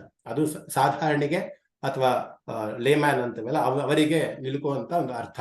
ಆದ್ರೆ ನಮ್ಮಂತಹ ನಾವೆಲ್ಲ ಜ್ಞಾನಿಗಳಾಗ್ಬೇಕಂದ್ರೆ ನಾವು ವಿಷ್ಣುವನ್ನ ಯಾವ ರೀತಿ ನಾವು ಅಂದ್ರೆ ನಮ್ಮಲ್ಲಿ ನಾವು ಅನ್ಕೊಬೇಕು ಅಂತ ಅಂದ್ರೆ ಅವನು ಇಲ್ಲದೆ ಇರುವಂತ ಜಾಗನೇ ಇಲ್ಲ. ಅಂದ್ರೆ ನಮ್ಮ ಸುತ್ತಮುತ್ತ ನಮ್ಮ ಅಣುನಲ್ಲೂ ಪ್ರತಿಯೊಂದರಲ್ಲೂ ಅವನಿದಾನೆ ಅನ್ನೋ ಭಾವವನ್ನ ಇಟ್ಕೊಂಡು ನಾವು ವ್ಯವಹಾರವನ್ನ ಮಾಡ್ತಾ ಹೋದ್ರೆ ಅಲ್ಲಿ ವಿಶ್ ಅಂದ್ರೆ ಅವನಿದಾನೆ ಇಲ್ಲಿದ್ದಾನೆ, ಅವ್ನು ಕೇಳಿಸ್ಕೊಂತ ಇದ್ದಾನೆ, ಅವ್ನು ನೋಡ್ತಾ ಇದ್ದಾನೆ ಅನ್ನುವಂತಹ ಒಂದು ಚಿತ್ತ ನಮ್ಮ ಮನಸ್ಸಲ್ಲಿ ಯಾವಾಗ್ಲೂ ಬರ್ತಾನೆ ಇರ್ಬೇಕು. ಒಂದು ಕನಕದಾಸರದ ಒಂದು ಪ್ರಸಂಗ ನಿಮ್ಗೆಲ್ಲರೂ ಕೂಡ ಸಾಮಾನ್ಯವಾಗಿ ಗೊತ್ತಿದೆ ಅಂತ ಅನ್ಸುತ್ತೆ ಅಲ್ವಾ. ಅವ್ರ ಗುರುಗಳು ಬಂದ್ಬಿಟ್ಟು 3-4 ಜನ ಶಿಷ್ಯರನ್ನ ಕರೆದ್ಬಿಟ್ಟು ಹೇಳ್ತಾನೆ, ಒಂದು ಪ್ರಸಾದವನ್ನ ಕೊಡ್ತೀನಿ ಇವತ್ತು. ಏನಂದ್ರು, ಒಂದು ಕಂಡೀಷನ್ ಏನಪ್ಪಾ ಅಂತ ಅಂದ್ರೆ, ನೀವು ಯಾರೂ ಇಲ್ಲದೆ ಇರುವಂತಹ ಜಾಗವನ್ನ ಹುಡುಕಿ ಹೋಗಿ ಆ ಪ್ರಸಾದವನ್ನ ತಿನ್ಕೊಂಡು ಮತ್ತೆ ನನ್ನ ಹತ್ರ ಬಂದು ಹೇಳ್ಬೇಕು, ಎಲ್ಲಿ ತಿಂದ್ರಿ, ಹೇಗ್ ತಿಂದ್ರಿ ಅಂತ ಬಂದು ಹೇಳ್ಬೇಕು ಅಂತ ಗುರುಗಳು ಆಜ್ಞೆ ಮಾಡ್ತಾರೆ. ಹಾಗೆ 3-4 ಜನ ಶಿಷ್ಯಂದ್ರು ಬರ್ತಾರೆ. ಹಾಗೆ ಕನಕನು ಕೂಡ ಬರ್ತಾರೆ. ಅಲ್ಲಿ ಬಂದಾಗ ಅಲ್ಲಿ ಬಾಳೆಯನ್ನ ಕೊಟ್ಬಿಟ್ಟು ನೀವು ಬೇರೆ ಬೇರೆ ದಿಕ್ಕುಗಳಿಗೆ ಹೋಗಿ ಅಥವಾ ಬೇರೆ ಬೇರೆ ಕಡೆ ಹೋಗಿ ಅದನ್ನ ತಿನ್ಕೊಂಬಂದು ನಂಗೆ ಹೇಳ್ಬೇಕು ಅಂತ ಗುರುಗಳು ಆಜ್ಞೆ ಮಾಡ್ತಾರೆ. ಹಾಗೆ ಒಂದು 2-3 ಜನ ಶಿಷ್ಯಂದ್ರು, ಒಬ್ರು ಗುಹೆಗೆ ಹೋಗಿ ತಿನ್ಕೊಂಡ್ ಬರ್ತಾನೆ, ಒಬ್ರು ಇನ್ನೆಲ್ಲೋ ಒಂದು ಜಾಗಕ್ಕೆ ಹೋಗಿ ತಿನ್ಕೊಂಡ್ ಬರ್ತಾನೆ, ಯಾರು ಕಾಣಲ್ಲ ಯಾರು ನೋಡಲ್ಲ ಅನ್ನುವಂಥದ್ದು. ಎಲ್ಲರೂ ಬಂದು ಅವರವರ ವರದಿಯನ್ನು ಒಪ್ಪಿಸ್ತಾರೆ. ನಾನು ಹೋಗಿ ಒಂದು ಗುಹೆಯಲ್ಲಿ ಯಾರು ಇಲ್ದೇ ಇರೋ ಒಂದು ಜಾಗನ ನೋಡ್ಕೊಂಡ್ ಬಂದೆ, ಯಾರೊಬ್ರು ಬಟ್ಟೆಯ ಒಂದು ಇದನ್ನ ಫುಲ್ಲು ಕವರ್ ಮಾಡ್ಕೊಂಡು ಯಾರು ಬರಬಾರ್ದು ಯಾರು ನೋಡ್ಬಾರ್ದು ಅಂದ್ಕೊಂಡು ಅಲ್ಲಿ ಪ್ರಸಾದವನ್ನ ತಿನ್ಕೊಂಡ್ ಬಂದೆ ಅಂತ 3-4 ಜನ ಶಿಷ್ಯಂದ್ರು ಹೇಳ್ತಾರೆ. ಅದಕ್ಕೆ ಕನಕದಾಸರು ಹೇಳ್ತಾರೆ, ನಾನು ಅದನ್ನ ತಿಂದಿಲ್ಲ, ನಾನು ಹಾಗೆ ತಂದಿದ್ದೀನಿ ಅಂತ ಕನಕದಾಸರು ಹೇಳ್ತಾರೆ. ಅದಕ್ಕೆ ಗುರುಗಳು ಕೇಳ್ತಾರೆ, ಯಾಕೆ ತಿಂದಿಲ್ಲ, ಯಾಕೆ ಏನಾಯ್ತು ಅಂತ ಕೇಳಿದಾಗ ಕನಕದಾಸರು ಹೇಳ್ತಾರೆ, ವಿಶ್ ಅಂದ್ರೆ ಅವನು ಇಲ್ದೇ ಇರುವಂತಹ ಜಾಗ ಯಾವುದು, ಅವನು ಅಣುನಲ್ಲೂ ಕಣದಲ್ಲೂ ಅವನೆಲ್ಲವೂ ಕೂಡ ಅವನ ಒಂದು ಬಿಂಬನ ನನಗೆ ಕಾಣಿಸ್ತಾ ಇದೆ, ಅವನನ್ನು ನೋಡ್ತಾ ಇದ್ದಾನೆ ಅಂತಾನೆ ನನಗೆ ಭಾಸ ಆಗ್ತಾ ಇದೆ. ಅವ್ನು ನೋಡ್ತಿರ್ಬೇಕಾದ್ರೆ ನಿಮ್ಮ ಆಜ್ಞೆ ನಾನು ಹೇಗ್ ಮೀರಕ್ಕಾಗತ್ತೆ, ಅದಕ್ಕೋಸ್ಕರ ನಾನು ತಿಂದಿಲ್ಲ ಒಂದು ಗುರುಗಳೇ ಅಂತ ಹೇಳ್ತಾರೆ. ಗುರುಗಳಿಗೆ ಏನಾಗ್ಬೇಕಾಗಿತ್ತು ಅವತ್ತು ಅಂತಂದ್ರೆ, ಆ ಒಂದು ಸತ್ಯವನ್ನ ಶಿಷ್ಯಂದ್ರಿಗೆ ಹೇಳ್ಬೇಕಾಗಿತ್ತು ಗುರುಗಳು. ಪರಮಾತ್ಮ ಎಲ್ಲೆಲ್ಲೂ ಇದ್ದಾನೆ, ಎಲ್ಲೂ ವ್ಯಾಪಿತನಾಗಿದ್ದಾನೆ, ನಮ್ಮನ್ನು ನೋಡ್ತಿರ್ತಾನೆ, ನಮ್ಮನ್ನ ಕೇಳ್ತಿರ್ತಾನೆ, ನಮ್ಮನ್ನ ಅನುಭವಿಸ್ತಿರ್ತಾನೆ. ಅಥವಾ ಹೇಗೆ ಒಂದು ತಾಯಿ ಒಂದು ಎಳೆ ಮಗುವನ್ನ ಕಣ್ಣಲ್ಲಿ ಕಣ್ಣಿಟ್ಟು ಕಾಪಾಡ್ತಾಳಲ್ವಾ, ಎಲ್ಲಿ ಹೋಗುತ್ತೆ ಅದು, ಎಲ್ಲಿ ಬರುತ್ತೆ, ಏನ್ ಮೂವ್ಮೆಂಟ್ ಮಾಡುತ್ತೆ, ಎಲ್ಲಿ ನಗುತ್ತೆ, ಎಲ್ಲಿ ಹಳುತ್ತೆ, ಅದಕ್ಕೇನ್ ಜ್ವರ ಬಂದಿದ್ಯಾ ಅನ್ನೋ ಪ್ರತಿಯೊಂದೊಂದು ಸೂಕ್ಷ್ಮವನ್ನ ಹೇಗೆ ತಾಯಿ ಮಗುವನ್ನ ನೋಡಿ ಗಮನಿಸ್ತಾಳೋ, ಹಾಗೆ ವಿಷ್ಣು ಕೂಡ ನಮ್ಮಲ್ಲಿ ಯಾವುದೇ ಒಂದು ವಯಸ್ಕರಾಗಿರ್ಲಿ, ವೃದ್ಧರಾಗಿರ್ಬೋದು, ಬಾಲರಾಗಿರ್ಬೋದು, ಯೌವನದಲ್ಲಿರ್ಬೋದು ಕೂಡ ಅವನಿಗೆಲ್ಲರೂ ಕೂಡ ನಾವೆಲ್ಲ ಮಕ್ಕಳೇ ಅಲ್ವಾ. ಹಾಗೆ ನಮ್ಮನ್ನೆಲ್ಲರೂ ಕೂಡ ಅವನು ಗಮನಿಸ್ತಾ ಇರ್ತಾನೆ. ನಮ್ಮ ಭಾವನೆಗಳನ್ನ, ನಮ್ಮ ಯೋಚನೆಗಳನ್ನ, ಮಾಡೋ ಕೆಲಸಗಳನ್ನ ಪ್ರತಿಯೊಂದನ್ನು ಕೂಡ ಗಮನಿಸ್ತಾ ಇರ್ತಾನೆ. ಅವನು ಇಲ್ಲದೆ ಇರುವಂತಹ ಜಾಗನೇ ಇಲ್ಲ, ಆಲ್ ಪ್ರಿವೈಡಿಂಗ್, ಎಂಡೇ ಇಲ್ಲ ಅದಕ್ಕೆ. ನಾವು ಹುಟ್ಟಿನಿಂದ ಕ್ಷಣದಿಂದ ಹಿಡ್ಕೊಂಡು ಸಾಯುವ ಕ್ಷಣ ತನಕ ನಮ್ಮನ್ನ ಕಾಪಾಡ್ತಾನೆ ಇರ್ತಾನೆ, ಮಾಡ್ತಾನೆ. ಆದ್ರೆ ನಾವಾಗ ಒಂದ್ಸತಿ ಈಗ ಅಪ್ಪ ಅಮ್ಮನ ಮಾತು ಕೇಳಲ್ಲ ಅಲ್ವಾ, ನಾವು ಒಂದ್ಸತಿ ಮಾಡ್ತೀವಲ್ಲ. ಆ ರೀತಿ ನಾವು ದೇವರ ಮಾತನ್ನ ಅಥವಾ ದೇವರ ಒಂದು ಇಚ್ಛೆಯನ್ನ ಮೀರಿ ಬೇರೆ ನೆಗೆಟಿವ್ ಫೋರ್ಸಸ್ಗೆ ಅಟ್ರಾಕ್ಟ್ ಆಗ್ಬಿಟ್ಟು ನಮ್ಮ ಕರ್ಮಗಳಿಗೆ ಇದಕ್ಕೆ ನಾವು ಬಂಧಿತರಾಗ್ತಾ ಹೋಗ್ತೀವಿ. ಅದಿನ್ನು ಮುಂದೆ ಬರ್ತಾ ಹೋಗುತ್ತೆ. ಮತ್ತೆ ನಾವು ಹೇಳುವಂತ ಅಂಶಗಳು ಸುಮಾರು ವಿಷ್ಣು ಸಹಸ್ರನಾಮಗಳಲ್ಲಿ ರಿಪೀಟ್ ಆಗುತ್ತೆ. ಇವತ್ತು ನಾನು ಹೇಳಿರ್ಬೋದು ಅವನು ಎಲ್ಲಾ ಕಡೆ ಇದ್ದಾನೆ ಅಂತ, ಆದ್ರೆ ಸುಮಾರು ವಿಷ್ಣು ಸಹಸ್ರನಾಮದಲ್ಲಿ ಇದೇ ಒಂದು ಅರ್ಥವನ್ನು ಕೊಡುವಂತಹ ಒಂದು ವಿಚಾರಗಳು ಕೂಡ ಬರ್ತಾ ಹೋಗುತ್ತೆ. ಬಟ್ ಈ ಒಂದು ನಾಮಕ್ಕೆ ಸಂಬಂಧಪಟ್ಟ ಹಾಗೆ ವಿಶ್ ಅನ್ನೋದ್ರೆ ವಿಶ್ ಅನ್ನೋ ಧಾತುವಿಂದ ತಗೊಂಡಿರೋದು. ವಿಶ್ವಂ ಅಂತ ಅಂದ್ರೆ ಎಂಟರ್ ಅಥವಾ ಟು ಪೆನಿಟ್ರೇಟ್ ಅನ್ನೋ ಒಂಥರ ಅರ್ಥ ಬರುತ್ತೆ. ಅವನು ಎಲ್ಲೆಲ್ಲೂ ಇದ್ದಾನೆ, ಅವನೆಲ್ಲೋ all pervading everywhere, there is no place where is not there ಅನ್ನುವಂತಹ ಒಂದು ಅರ್ಥವನ್ನು ಕೊಡುವಂತಹ ನಾಮ ವಿಶ್ವಂ ಅಂದ್ರೆ ಇಡೀ ವಿಶ್ವವನ್ನೇ ವ್ಯಾಪಿಸಿದಾನೆ. ಆಕಾಶ, ಭೂಮಿ, ಪಾತಾಳ ಪ್ರತಿಯೊಂದು ಎಲ್ಲಾ ಕಡೆನೂ ಅವನ ಒಂದು ಶಕ್ತಿ ಅಥವಾ ಒಂದು ಎನರ್ಜಿ ಇದ್ದೇ ಇದೆ ಅನ್ನುವಂಥದ್ದು ಈ ಅಥವಾ ವಿಶ್ವ. ಅಥವಾ ನಾವು ಒಂದ್ಸತಿ ನಮೋ ವಿಶ್ವಯೇ ನಮಃ ಅಂತ ಒಂದ್ಸತಿ ಹೇಳಿದ್ರೆ ಪರಿಪೂರ್ಣನಾಗಿರುವಂತಹ ಭಗವಂತ ನಮಗೆ ಪರಿಪೂರ್ಣವಾಗಿ ನಮ್ಮ ಎಲ್ಲಾ ಅಭಿಲಾಷೆಗಳನ್ನ ಪೂರ್ತಿಗೊಳ್ತಾನೆ ಅಂತ ಇದೆಲ್ಲ ಇದನ್ನು ನೆರವೇರಿಸ್ತಾನೆ. ಇದಕ್ಕೆ ವೃಂದಾವನದಲ್ಲಿ ಒಂದು ಕತೆ ಬರುತ್ತೆ. ಅಂದ್ರೆ ಕೃಷ್ಣನ ಒಂದು ಲೀಲೆಗಳಲ್ಲಿ ವೃಂದಾವನ ಮೇಲೂರು ಕೂತಲ್ಲಿ ಅಲ್ಲಿ ನರ್ಚಲ್ ಅನ್ನುವಂತಹ ಒಂದು ಭಕ್ತ ಇರ್ತಾಳೆ. ಅವನು ಯಾಕೆ ಈ ಕಥೆ ರೂಪದಲ್ಲಿ ಹೇಳ್ತೀನಿ ಅಂದ್ರೆ ಇದನ್ನು ನಿಮ್ಗಿನ್ನೂ ಚೆನ್ನಾಗಿ ಅರ್ಥ ಆಗ್ಲಿ ಅನ್ನುವಂತಹ ಒಂದು ದೃಷ್ಟಿಯಿಂದ ಹೇಳುವಂಥದ್ದು. ನರ್ಚಲ್ ಅನ್ನೋನು ಬಹಳ ಕೃಷ್ಣನ ಭಕ್ತ. ಕೃಷ್ಣನ ಸೇವೆ ಮಾಡೋದು ಅಂತಂದ್ರೆ ಅವನಿಗೆ ಅತಿ ಪ್ರಿಯ. ಬೆಳಿಗ್ಗೆ ಎದ್ದ ತಕ್ಷಣ ಹೋಗಿ ಕೃಷ್ಣನ ಪಕ್ಕ ಕೊಡ್ತಾ ಇದ್ದ, ಗುರುಕುಲದಲ್ಲಿ ಆಗಿರ್ಬೋದು ಅಥವಾ ಅವನ ರಾಜ್ಯದಲ್ಲಿ ಆಗಿರ್ಬೋದು. ಅವನು ಏನೇ ಹೇಳಿದ್ರು ಕೂಡ ಅದನ್ನ ಶಿರಸಾವಹಿಸಿ ಪಾಲನೆ ಮಾಡ್ತಿದ್ದ. ಚಿಕ್ಕ ವಯಸ್ಸಿನಲ್ಲಿ ಅವನ ಹಸುಗಳ ಜೊತೆ ಹೋಗೋದು, ಕರುಗಳ ಜೊತೆ ಹೋಗೋದು, ಅವನ ಕೆಲಸಗಳನ್ನೆಲ್ಲ ಮಾಡ್ಕೊಳ್ಳೋದು, ಇಂತಹ ಒಂದು ಕೆಲಸದಲ್ಲಿ ಇನ್ನು ನಿರತನಾಗಿದ್ದ. ಅವನ ಮನೆಯಲ್ಲೂ ಕೂಡ ಹಸು ಕರುಗಳು ಸಾಕಷ್ಟು ಇದ್ವು. ಆದ್ರೆ ಇವನು ಎಷ್ಟು ನೆಗ್ಲೆಕ್ಟ್ ಅಂತ ಅಂದ್ರೆ, ನರ್ಚಲ್ ಅನ್ನುವಂತಹ ಒಬ್ಬ ಭಕ್ತ ತನ್ನ ಮನೆಯ ಕೆಲಸಗಳನ್ನೆಲ್ಲ ಬಿಟ್ಬಿಟ್ಟು, ತನ್ನ ಗೋವುಗಳನ್ನೆಲ್ಲ ಬಿಟ್ಬಿಟ್ಟು ಕೃಷ್ಣನ ಜೊತೆ ಆಟ ಆಡಕ್ ಹೋಗ್ತಾ ಇದ್ದ ನರ್ಚಲ್ ಅನ್ನೋ ಭಕ್ತ ಅನ್ನೋ. ಅದಕ್ಕೆ ಮನೆಯೆಲ್ಲರೂ ಕೂಡ ಬೈಯೋರಂತೆ, ಯಾಕೆ ಹೋಗಿ ಬರೀ ಕೃಷ್ಣನ ಜೊತೆನೇ ಇರ್ತೀಯ, ಮನೆ ಕೆಲಸ ಮಾಡಲ್ವಾ, ನಿನ್ನ ಹಸುಗಳನ್ನ ನೋಡ್ಕೊಳ್ಳೋ, ನಿನ್ನ ಕರುಗಳನ್ನ ನೋಡ್ಕೊಳ್ಳಲ್ವಾ ಅಂತ. ಅದು ಯಾವ ಮಟ್ಟಕ್ಕೆ ಹೋಗಿತ್ತಂದ್ರೆ, ತನ್ನ ಹಸು ಹಾಲು ಕರಿದಲೆ ಅದೇನಾಗತ್ತೆ, ಹಸುಗಳಲ್ಲಿ ನಿಮ್ಗೆ ಗಮನಿಸಬಹುದು ಅನ್ಸುತ್ತೆ, ಹಾಲು ಕರಿದೆ ಹೋದ್ರೆ ಏನಾಗತ್ತೆ, ಅದ್ರ ಕೆಚ್ಚಲು ಅನ್ನೋದಿರುತ್ತೆ, ಅದು ದಪ್ಪ ಆಗ್ತಾ ಆಗ್ತಾ ಆಗ್ತಾ ಅದಕ್ಕೆ ನೋವು ಸ್ಟಾರ್ಟ್ ಆಗ್ತಾ ಹೋಗುತ್ತೆ. ಮತ್ತೆ ತಾಯಿ ಕರುಗೆ ಹಾಲು ಕೊಡ್ಬೇಕು ಅಂತ ಮನಸ್ಸಲ್ಲೇ ಅದು ಸ್ಮರಣೆಯನ್ನ ಮಾಡ್ಕೊಂಡು ತಂತಾನಾಗೆ ಹಾಲನ್ನ ಸುರಿಸ್ತಾ ಹೋಗುತ್ತೆ. ಸೊ ಹಾಗೆ ಅಲ್ಲಿರುದ್ದಂತಹ ಎಲ್ಲಾ ಗೋವುಗಳು ಕೂಡ ಕರು ಬಂದು ಹಾಲನ್ನ ಕುಡಿತಾ ಇದೆ ಅನ್ನುವಂತಹ ಒಂದು ಭಾಸವನ್ನ ಮಾಡ್ಕೊಂಡು ಆ ಹಾಲನ್ನ ತಂತಾನಾಗೆ ತನ್ನ ಕೆಚ್ಚಲಿಂದ ಸುರಿಸ್ತಾ ಇತ್ತಂತೆ. ಅದನ್ನೆಲ್ಲ ನೋಡಿ ಜನಗಳು, ಏನಿದು ನರ್ಚಲ್ ಅವ್ರ ಮನೆಯಲ್ಲಿ ಪ್ರತಿ ದಿನ ಹಾಲಿನ ಒಂದು ಇದು ಹೊಳೆ ಹರಿತಿದ್ಯಲ್ಲ, ಹಾಲು ಹರಿತಾ ಇದೆಯಲ್ಲ, ಅಷ್ಟು ಇದಾಗಿದ್ದಾನಲ್ಲ ಅಂತ ಅಂದ್ಬಿಟ್ಟು ಒಂದ್ಸತಿ ಒಬ್ರು ಗುರುಗಳ ಹತ್ರ ಹೋಗಿ ಕೇಳ್ತಾರೆ. ಆ ಗುರುಗಳ ಹೆಸರು ಬಂದು ಗರ್ಗಾಚಾರ್ ಅಂತ ಅವರ ಗುರುಗಳ ಹೆಸರು, ಅಂದ್ರೆ ಆ ಬುಕ್ಕಲ್ಲಿ ಬಂದಿರೋದು ಗರ್ಗಾಚಾರ್ ಅಂತ. ಆ ಗುರುಗಳ ಹತ್ರ ಹೋಗ್ಬಿಟ್ಟು ಕೇಳ್ತಾರೆ, ಈ ರೀತಿ ನರ್ಚಲ್ ಅವರ ಮನೆಯಲ್ಲಿ ಸುಭಿಕ್ಷವಾಗಿ ಹಸುಗಳ ಒಂದು ಹಾಲಿನ ಒಂದು ಇದೇ ನಡೀತಾ ಇದೆಯಲ್ಲ, ಏನ್ ಕಾರಣ ಇರ್ಬೋದು ಅಂತ ಹೋಗಿ ಅವನ್ನ ಕೇಳಿದಾಗ ಆ ಗುರುಗಳು ಹೇಳ್ತಾರಂತೆ, ಯಾಕೆಂದ್ರೆ ನರ್ಚಲ್ ಅನ್ನೋನು ಸದಾ ಕೃಷ್ಣನ ಒಂದು ಸೇವೆಯಲ್ಲಿ ನಿರತನಾಗಿರ್ತಾನೆ, ಕೃಷ್ಣನ ಸೇವೆನೇ ಮಾಡ್ಕೊಂಡಿರ್ತಾನೆ, ಎಲ್ಲೆಲ್ಲೂ ಕೃಷ್ಣವನ್ನೇ ಕಾಣ್ತಾನೆ. ಅವನು ಕೆಲಸ ಮಾಡಿಲ್ಲ ಅಂದ್ರೂ ಕೂಡ ಕೃಷ್ಣನ ಒಂದು ಪ್ರೇರಣೆಯಿಂದ ಅವನ ಹಸುಗಳು ಅಥವಾ ಅವನ ಮನೆ ಸುಭಿಕ್ಷವಾಗಿದೆ, ಪರಿಪೂರ್ಣವಾಗಿದೆ. ಕೃಷ್ಣ ಬಂದು ಅವನ ಸ್ವಭಾವದಲ್ಲೂ ಪರಿಪೂರ್ಣ, ರೂಪದಲ್ಲೂ ಪರಿಪೂರ್ಣ, ಅವನ ಮನಸ್ಸಿನಲ್ಲೂ ಕೂಡ ಪರಿಪೂರ್ಣ. ನಾವು ಅವನ ಸೇವೆಯನ್ನ ಮಾಡಿದ್ರೆ ಅಥವಾ ಅವನನ್ನು ನೆನೆಸ್ಕೊಂಡ್ರೆ, ಓ ನಮೋ ವಿಶ್ವಯೇ ನಮಃ ಅಂತ ಒಂದ್ಸತಿ ಹೇಳಿದ್ರೆ ಸಾಕು, ಪರಿಪೂರ್ಣವಾದಂತಹ ಫಲವನ್ನೆಲ್ಲವನ್ನೂ ಕೊಟ್ಟು, ನಮ್ಮ ಅಭಿಲಾಷೆಲ್ಲವನ್ನೂ ಕೊಟ್ಟು ಪರಿಪೂರ್ಣ ಮಾಡ್ತಾನೆ, ಅವನು ಎಲ್ಲೆಲ್ಲೂ ಇದ್ದಾನೆ ಅಂತ ಗರ್ಗಾಚಾರ್ಯರು ಹೇಳ್ತಾರಂತೆ. ಇದು ಪುರಾಣದಲ್ಲಿ ಬಂದಿರುವಂತಹ ಒಂದು ಕತೆ. ಸೊ ಅವನು ಎಲ್ಲೆಲ್ಲೂ ಇರ್ತಾನೆ, ಅವನ ಒಂದು ಅಂದ್ರೆ ನಾವು ಅವನು ಸುಮ್ಮನೆ ನೆನ್ಸ್ಕೊಂಡ್ರೆ ಸಾಕು, ನೀವೇನೇ ಕೆಲಸ ಮಾಡ್ತಿದ್ರು ಪರವಾಗಿಲ್ಲ, ಅವನನ್ನು ಸುಮ್ಮನೆ ಒಂದ್ಸತಿ ನೆನ್ಸ್ಕೊಂಡ್ರೆ ಸಾಕು, ಒಂದ್ಸತಿ ನಾಮವನ್ನ ಹೇಳಿದ್ರೆ ಸಾಕು, ಒಂದ್ಸತಿ ನಾವು ಆರಾಧನೆ ಮಾಡಿದ್ರೆ ಸಾಕು, ಖಂಡಿತ ಅದು ವೈಕುಂಠಕ್ಕೆ ಹೋಗಿ ಮುಟ್ಟಿ ನಮ್ಮ ಎಲ್ಲಾ ಫಲಗಳು ಸಿದ್ಧಿ ಆಗತ್ತೆ ಅನ್ನುವಂಥದ್ದು ವಿಶ್ವಂ ಅನ್ನೋದರ ಒಂದು ಅರ್ಥ. ಇನ್ನೊಂದು ನಾಮವನ್ನು ಹೇಳಿ ಇವತ್ತು ಕ್ಲಾಸ್ ಕನ್ಕ್ಲೂಡ್ ಮಾಡೋಣ, ಗೊತ್ತು ಟೈಮ್ ಆಗಿದೆ ಅಂತ. ಇನ್ನೊಂದು ನಾಮವನ್ನು ತಗೊಂತೀನಿ, ವಿಷ್ಣುಹು. ಇದನ್ನ ನಾನು ಆಲ್ರೆಡಿ ಹೇಳಿದ್ದೀನಿ ಅನ್ಸುತ್ತೆ, ಹಳೆ ಕ್ಲಾಸ್ ಅಲ್ಲಿ ಕೂಡ ಪೂರ್ವಪೀಠಿಕಾ ಶ್ಲೋಕಗಳಲ್ಲಿ ಬಂದಿದೆ ವಿಷ್ಣುಹು ಅಂತ. ವಿಷ್ಣು ಎಂಬ ಪದ ಬಂದು ಎರಡು ಭಾಗಗಳಾಗಿ ವಿಭಾಜನೆ ಮಾಡ್ಬೋದು ನಾವು, ವಿಶ್ವ ಮತ್ತೆ ಅಣು ಅನ್ನುವಂಥದ್ದು ಅಲ್ವಾ. ವಿಶ್ವ ಅಂತಂದ್ರೆ ಇಡೀ ಬ್ರಹ್ಮಾಂಡ ಅಲ್ವಾ, ಆಮೇಲೆ ವಿಶ್ವ ಅಂತ ಹೇಳಿದಲ್ಲ, ಎಲ್ಲೆಲ್ಲೂ ಇರುವಂತ ಬ್ರಹ್ಮಾಂಡ ಅಂತ ಆಗಿರ್ಬೋದು, ಅಥವಾ ಸ್ಪೇಸ್ ಅಂತಾನೆ ಒಂದು ಅರ್ಥವನ್ನೇ ತಗೊಬಹುದು ವಿಶ್ವ. ಮತ್ತೆ ಅಣು ಅಂತಂದ್ರೆ ಆಟಮ್ಸ್ ಅಲ್ವಾ, ಕಣದಲ್ಲೂ ಅದಕ್ಕೆ ಅಣು ಅಂತ ಕೇಳಿದ್ರೆ, ಮತ್ತೆ ವಿಶ್ವ ಮತ್ತೆ ಅಣು ಎರಡೂ ಸೇರಿ ವಿಷ್ಣು ಅಂತ ಆಗಿದೆ ಅಲ್ವಾ. ವಿಷ್ಣು ಅಂದ್ರೆ ಬ್ರಹ್ಮಾಂಡದ ಪ್ರತಿಯೊಂದು ಅಣುವಿನಲ್ಲಿಯೂ ಇರ್ತಾನೆ, ಅಥವಾ ಅವನು ಸಂಪೂರ್ಣ ಬ್ರಹ್ಮಾಂಡವನ್ನೇ ವ್ಯಾಪಿಸಿದಾನೆ ಅನ್ನೋದಕ್ಕೆ ವಿಷ್ಣು ಅಂತ ಬರ್ತದೆ. ನೀವೇನಾದ್ರು ನೋಟ್ಸ್ ಮಾಡ್ಕೊಂತೀರಾ ಅಂತ ಅಂದ್ರೆ ವಿಶ್ವಂಗೆ ಏನ್ ಬರ್ಕೊಂತಾರೆ ಅಂದ್ರೆ, ಅದು ವಿಶ್ ಧಾತುವಿಂದ ತಗೊಂಡಿದೆ. ಮತ್ತೆ ಅವನು ಎಲ್ಲಾ ಕಡೆ ಅವನ ಒಂದು ಪ್ರಭೆ ಅಥವಾ ಅವನ ಒಂದು ಎನರ್ಜಿ ಇರುತ್ತೆ ಅಂತ ಬರ್ಕೊಳ್ಳಿ. ವಿಶ್ವಂ ಅನ್ನೋದಕ್ಕೆ, ವಿಷ್ಣು ಅನ್ನೋದಕ್ಕೆ ವಿಶ್ವ ಪ್ಲಸ್ ಅಣು, ವಿಷ್ಣು ಇಡೀ ಬ್ರಹ್ಮಾಂಡದ ಅಣುವಿನಲ್ಲೂ ಅವನಿದ್ದಾನೆ ಅನ್ನುವಂತಹ ಅರ್ಥವನ್ನ ಕೊಡುತ್ತೆ. ನಿಮ್ಗೆಲ್ಲರೂ ಕೂಡ ಗೊತ್ತಿರುವ ಪ್ರಹ್ಲಾದನ ಕತೆ ಎಲ್ಲರೂ ಕೂಡ ಕೇಳಿರ್ತಾರ ಅಲ್ವಾ. ಅವನ ತಂದೆಯನ್ನು ಬಂದು ಎಲ್ಲಿದ್ದಾನೆ ವಿಷ್ಣು, ಈ ಕಂಬದಲ್ಲಿದ್ದಾನ, ಆ ಕಂಬದಲ್ಲಿದ್ದಾನ, ಇಲ್ಲಿದ್ದಾನ ಅಂತ ಎಲ್ಲ ಕೇಳಿದಾಗ ಅವನು ಎಲ್ಲೆಲ್ಲೂ ಇದ್ದಾನೆ, ಎಲ್ಲಾ ಕಡೆ ಇದ್ದಾನೆ ಅಂತ ಹೇಳಿದಾಗ ಅದೇ ಸಾಕ್ಷಿ ಅಲ್ವಾ, ಈ ಕಂಬದಲ್ಲಿರುವವನೇ ಆ ಕಂಬದಲ್ಲಿರುವವನೇ ಅಂತ. ನೀವು ರಾಜ್ಕುಮಾರ್ ಮೂವಿನ ಖಂಡಿತ ನೋಡಿರ್ತೀರ. ಹಾಗೆ ಪ್ರತಿಯೊಂದು ಅಣುವಿನಲ್ಲೂ, ಪ್ರತಿಯೊಂದು ನಮ್ಮ ಇದರಲ್ಲೂ ಕೂಡ ವಿಷ್ಣು ಇದ್ದೇ ಇರ್ತಾನೆ, ಅವನು ಇಲ್ಲದೆ ಇರುವಂತಹ ಜಾಗನೇ ಇಲ್ಲ ಅನ್ನುವಂತಹ ಒಂದು ಅರ್ಥವನ್ನು ಕೊಡುವಂತಹ ನಾಮ ವಿಷ್ಣು. ವಿಶ್ವದಲ್ಲಿ ಅಣುವಿನಲ್ಲೂ ಇರುವಂತಹ ಪರಮಾತ್ಮನ ಶಕ್ತಿ, ಪರಮಾತ್ಮನ ಒಂದು ಎನರ್ಜಿ ಅಥವಾ ಯೂನಿವರ್ಸ್ ಅಲ್ಲಿ ಇಡೀ ವ್ಯಾಪ್ತವಾಗಿದೆ ಅನ್ನೋದು ವಿಷ್ಣು ಅನ್ನುವಂತಹ ಒಂದು ಅರ್ಥ ಆಗುತ್ತೆ. ಇವತ್ತು ಇಲ್ಲಿಗೆ ನಿಲ್ಸ್ಕೊಳ್ಳೋಣ. 2 ವಿಷ್ಣು ಸಹಸ್ರನಾಮದ ಒಂದು ಇದಾಗಿದೆ. 3ನೇ ವಿಷ್ಣು ಸಹಸ್ರ ಒಂದು ವಷಟ್ಕಾರ ಅಂತ ಬರುತ್ತೆ. ತುಂಬಾ ನನಗೆ ಪ್ರಿಯವಾದಂತಹ ಒಂದು ವಿಷ್ಣು ನಾಮ. ವಷಟ್ಕಾರ ಅಂತಂದ್ರೆ ಒನ್ ಹೂ ಕಂಟ್ರೋಲ್ಸ್, ಯಾರು ನಿಯಂತ್ರಣದಲ್ಲಿ ಇಟ್ಕೊಂತಾನೆ ಅಥವಾ ಯಾರು ನಿಯಂತ್ರಕ ಅನ್ನೋದಕ್ಕೆ ವಷಟ್ಕಾರ ಅಂತ ಕರೀತಾರೆ. ಇಡೀ ನಮ್ಮ ಒಂದು ಕ್ರಿಯೆಗಳನ್ನಾಗಿರ್ಬೋದು, ಕೆಲಸಗಳನ್ನಾಗಿರ್ಬೋದು, ಪ್ರತಿಯೊಂದರಲ್ಲೂ ಕೂಡ ಅವನ ಒಂದು ಕಂಟ್ರೋಲ್ ಇದೆ ಅನ್ನೋದನ್ನ ಹೇಳುವಂತಹ ಒಂದು ನಾಮ ವಷಟ್ಕಾರ ಅನ್ನುವಂಥದ್ದು.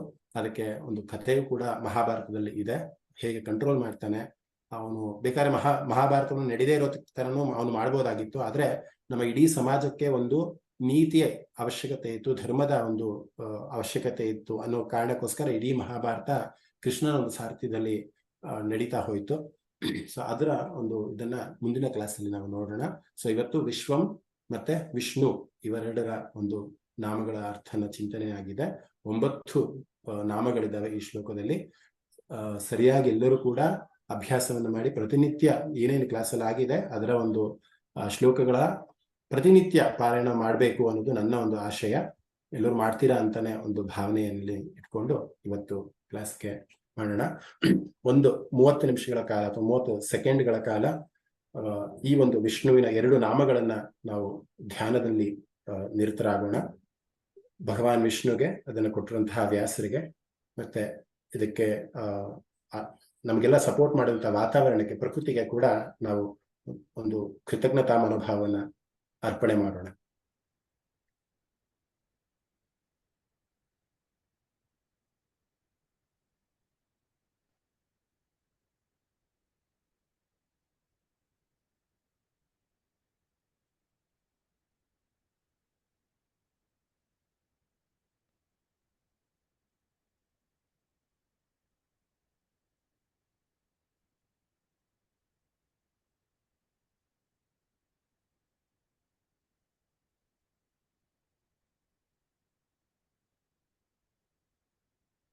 ಧನ್ಯವಾದ. ಶಾಂತಿ ಮಂತ್ರದೊಂದಿಗೆ ಇವತ್ತಿನ ಕ್ಲಾಸನ್ನು ಮುಗಿಸೋಣ. ಧನ್ಯವಾದ ಮಹೋದಯ. ಧನ್ಯವಾದ ಭಗಿನಿ. ಸರ್ವೇ ಭವಂತು ಸುಖಿನಃ, ಸರ್ವೇ ಸಂತು ನಿರಾಮಯಾಃ, ಸರ್ವೇ ಭದ್ರಾಣಿ ಪಶ್ಯಂತು, ಮಾ ಕಶ್ಚಿತ್ ದುಃಖ ಭಾಗ್ ಭವೇತ್. ಓಂ ಶಾಂತಿ ಶಾಂತಿ ಶಾಂತಿ. ಶ್ರೀ ಗುರುಭ್ಯೋ ನಮಃ. ಹರಿ ಓಂ ತತ್ಸತ್. ಎಲ್ಲರಿಗೂ ನಮಸ್ಕಾರ, ಧನ್ಯವಾದ. ವಾಟ್ಸಪ್ ಗಣ ಓಪನ್ ಆಗುತ್ತೆ. ನಿಮ್ಮ ಸಲಹೆ ಮತ್ತೆ ಅಭಿಪ್ರಾಯಗಳನ್ನ ವಾಟ್ಸಪ್ ಅಲ್ಲಿ ತಿಳಿಸಬಹುದು. ನಮಸ್ಕಾರ ಮಹೋದಯ. ನಮಸ್ಕಾರ ಭಗಿನಿ. ಯಾರಿಗಾದ್ರು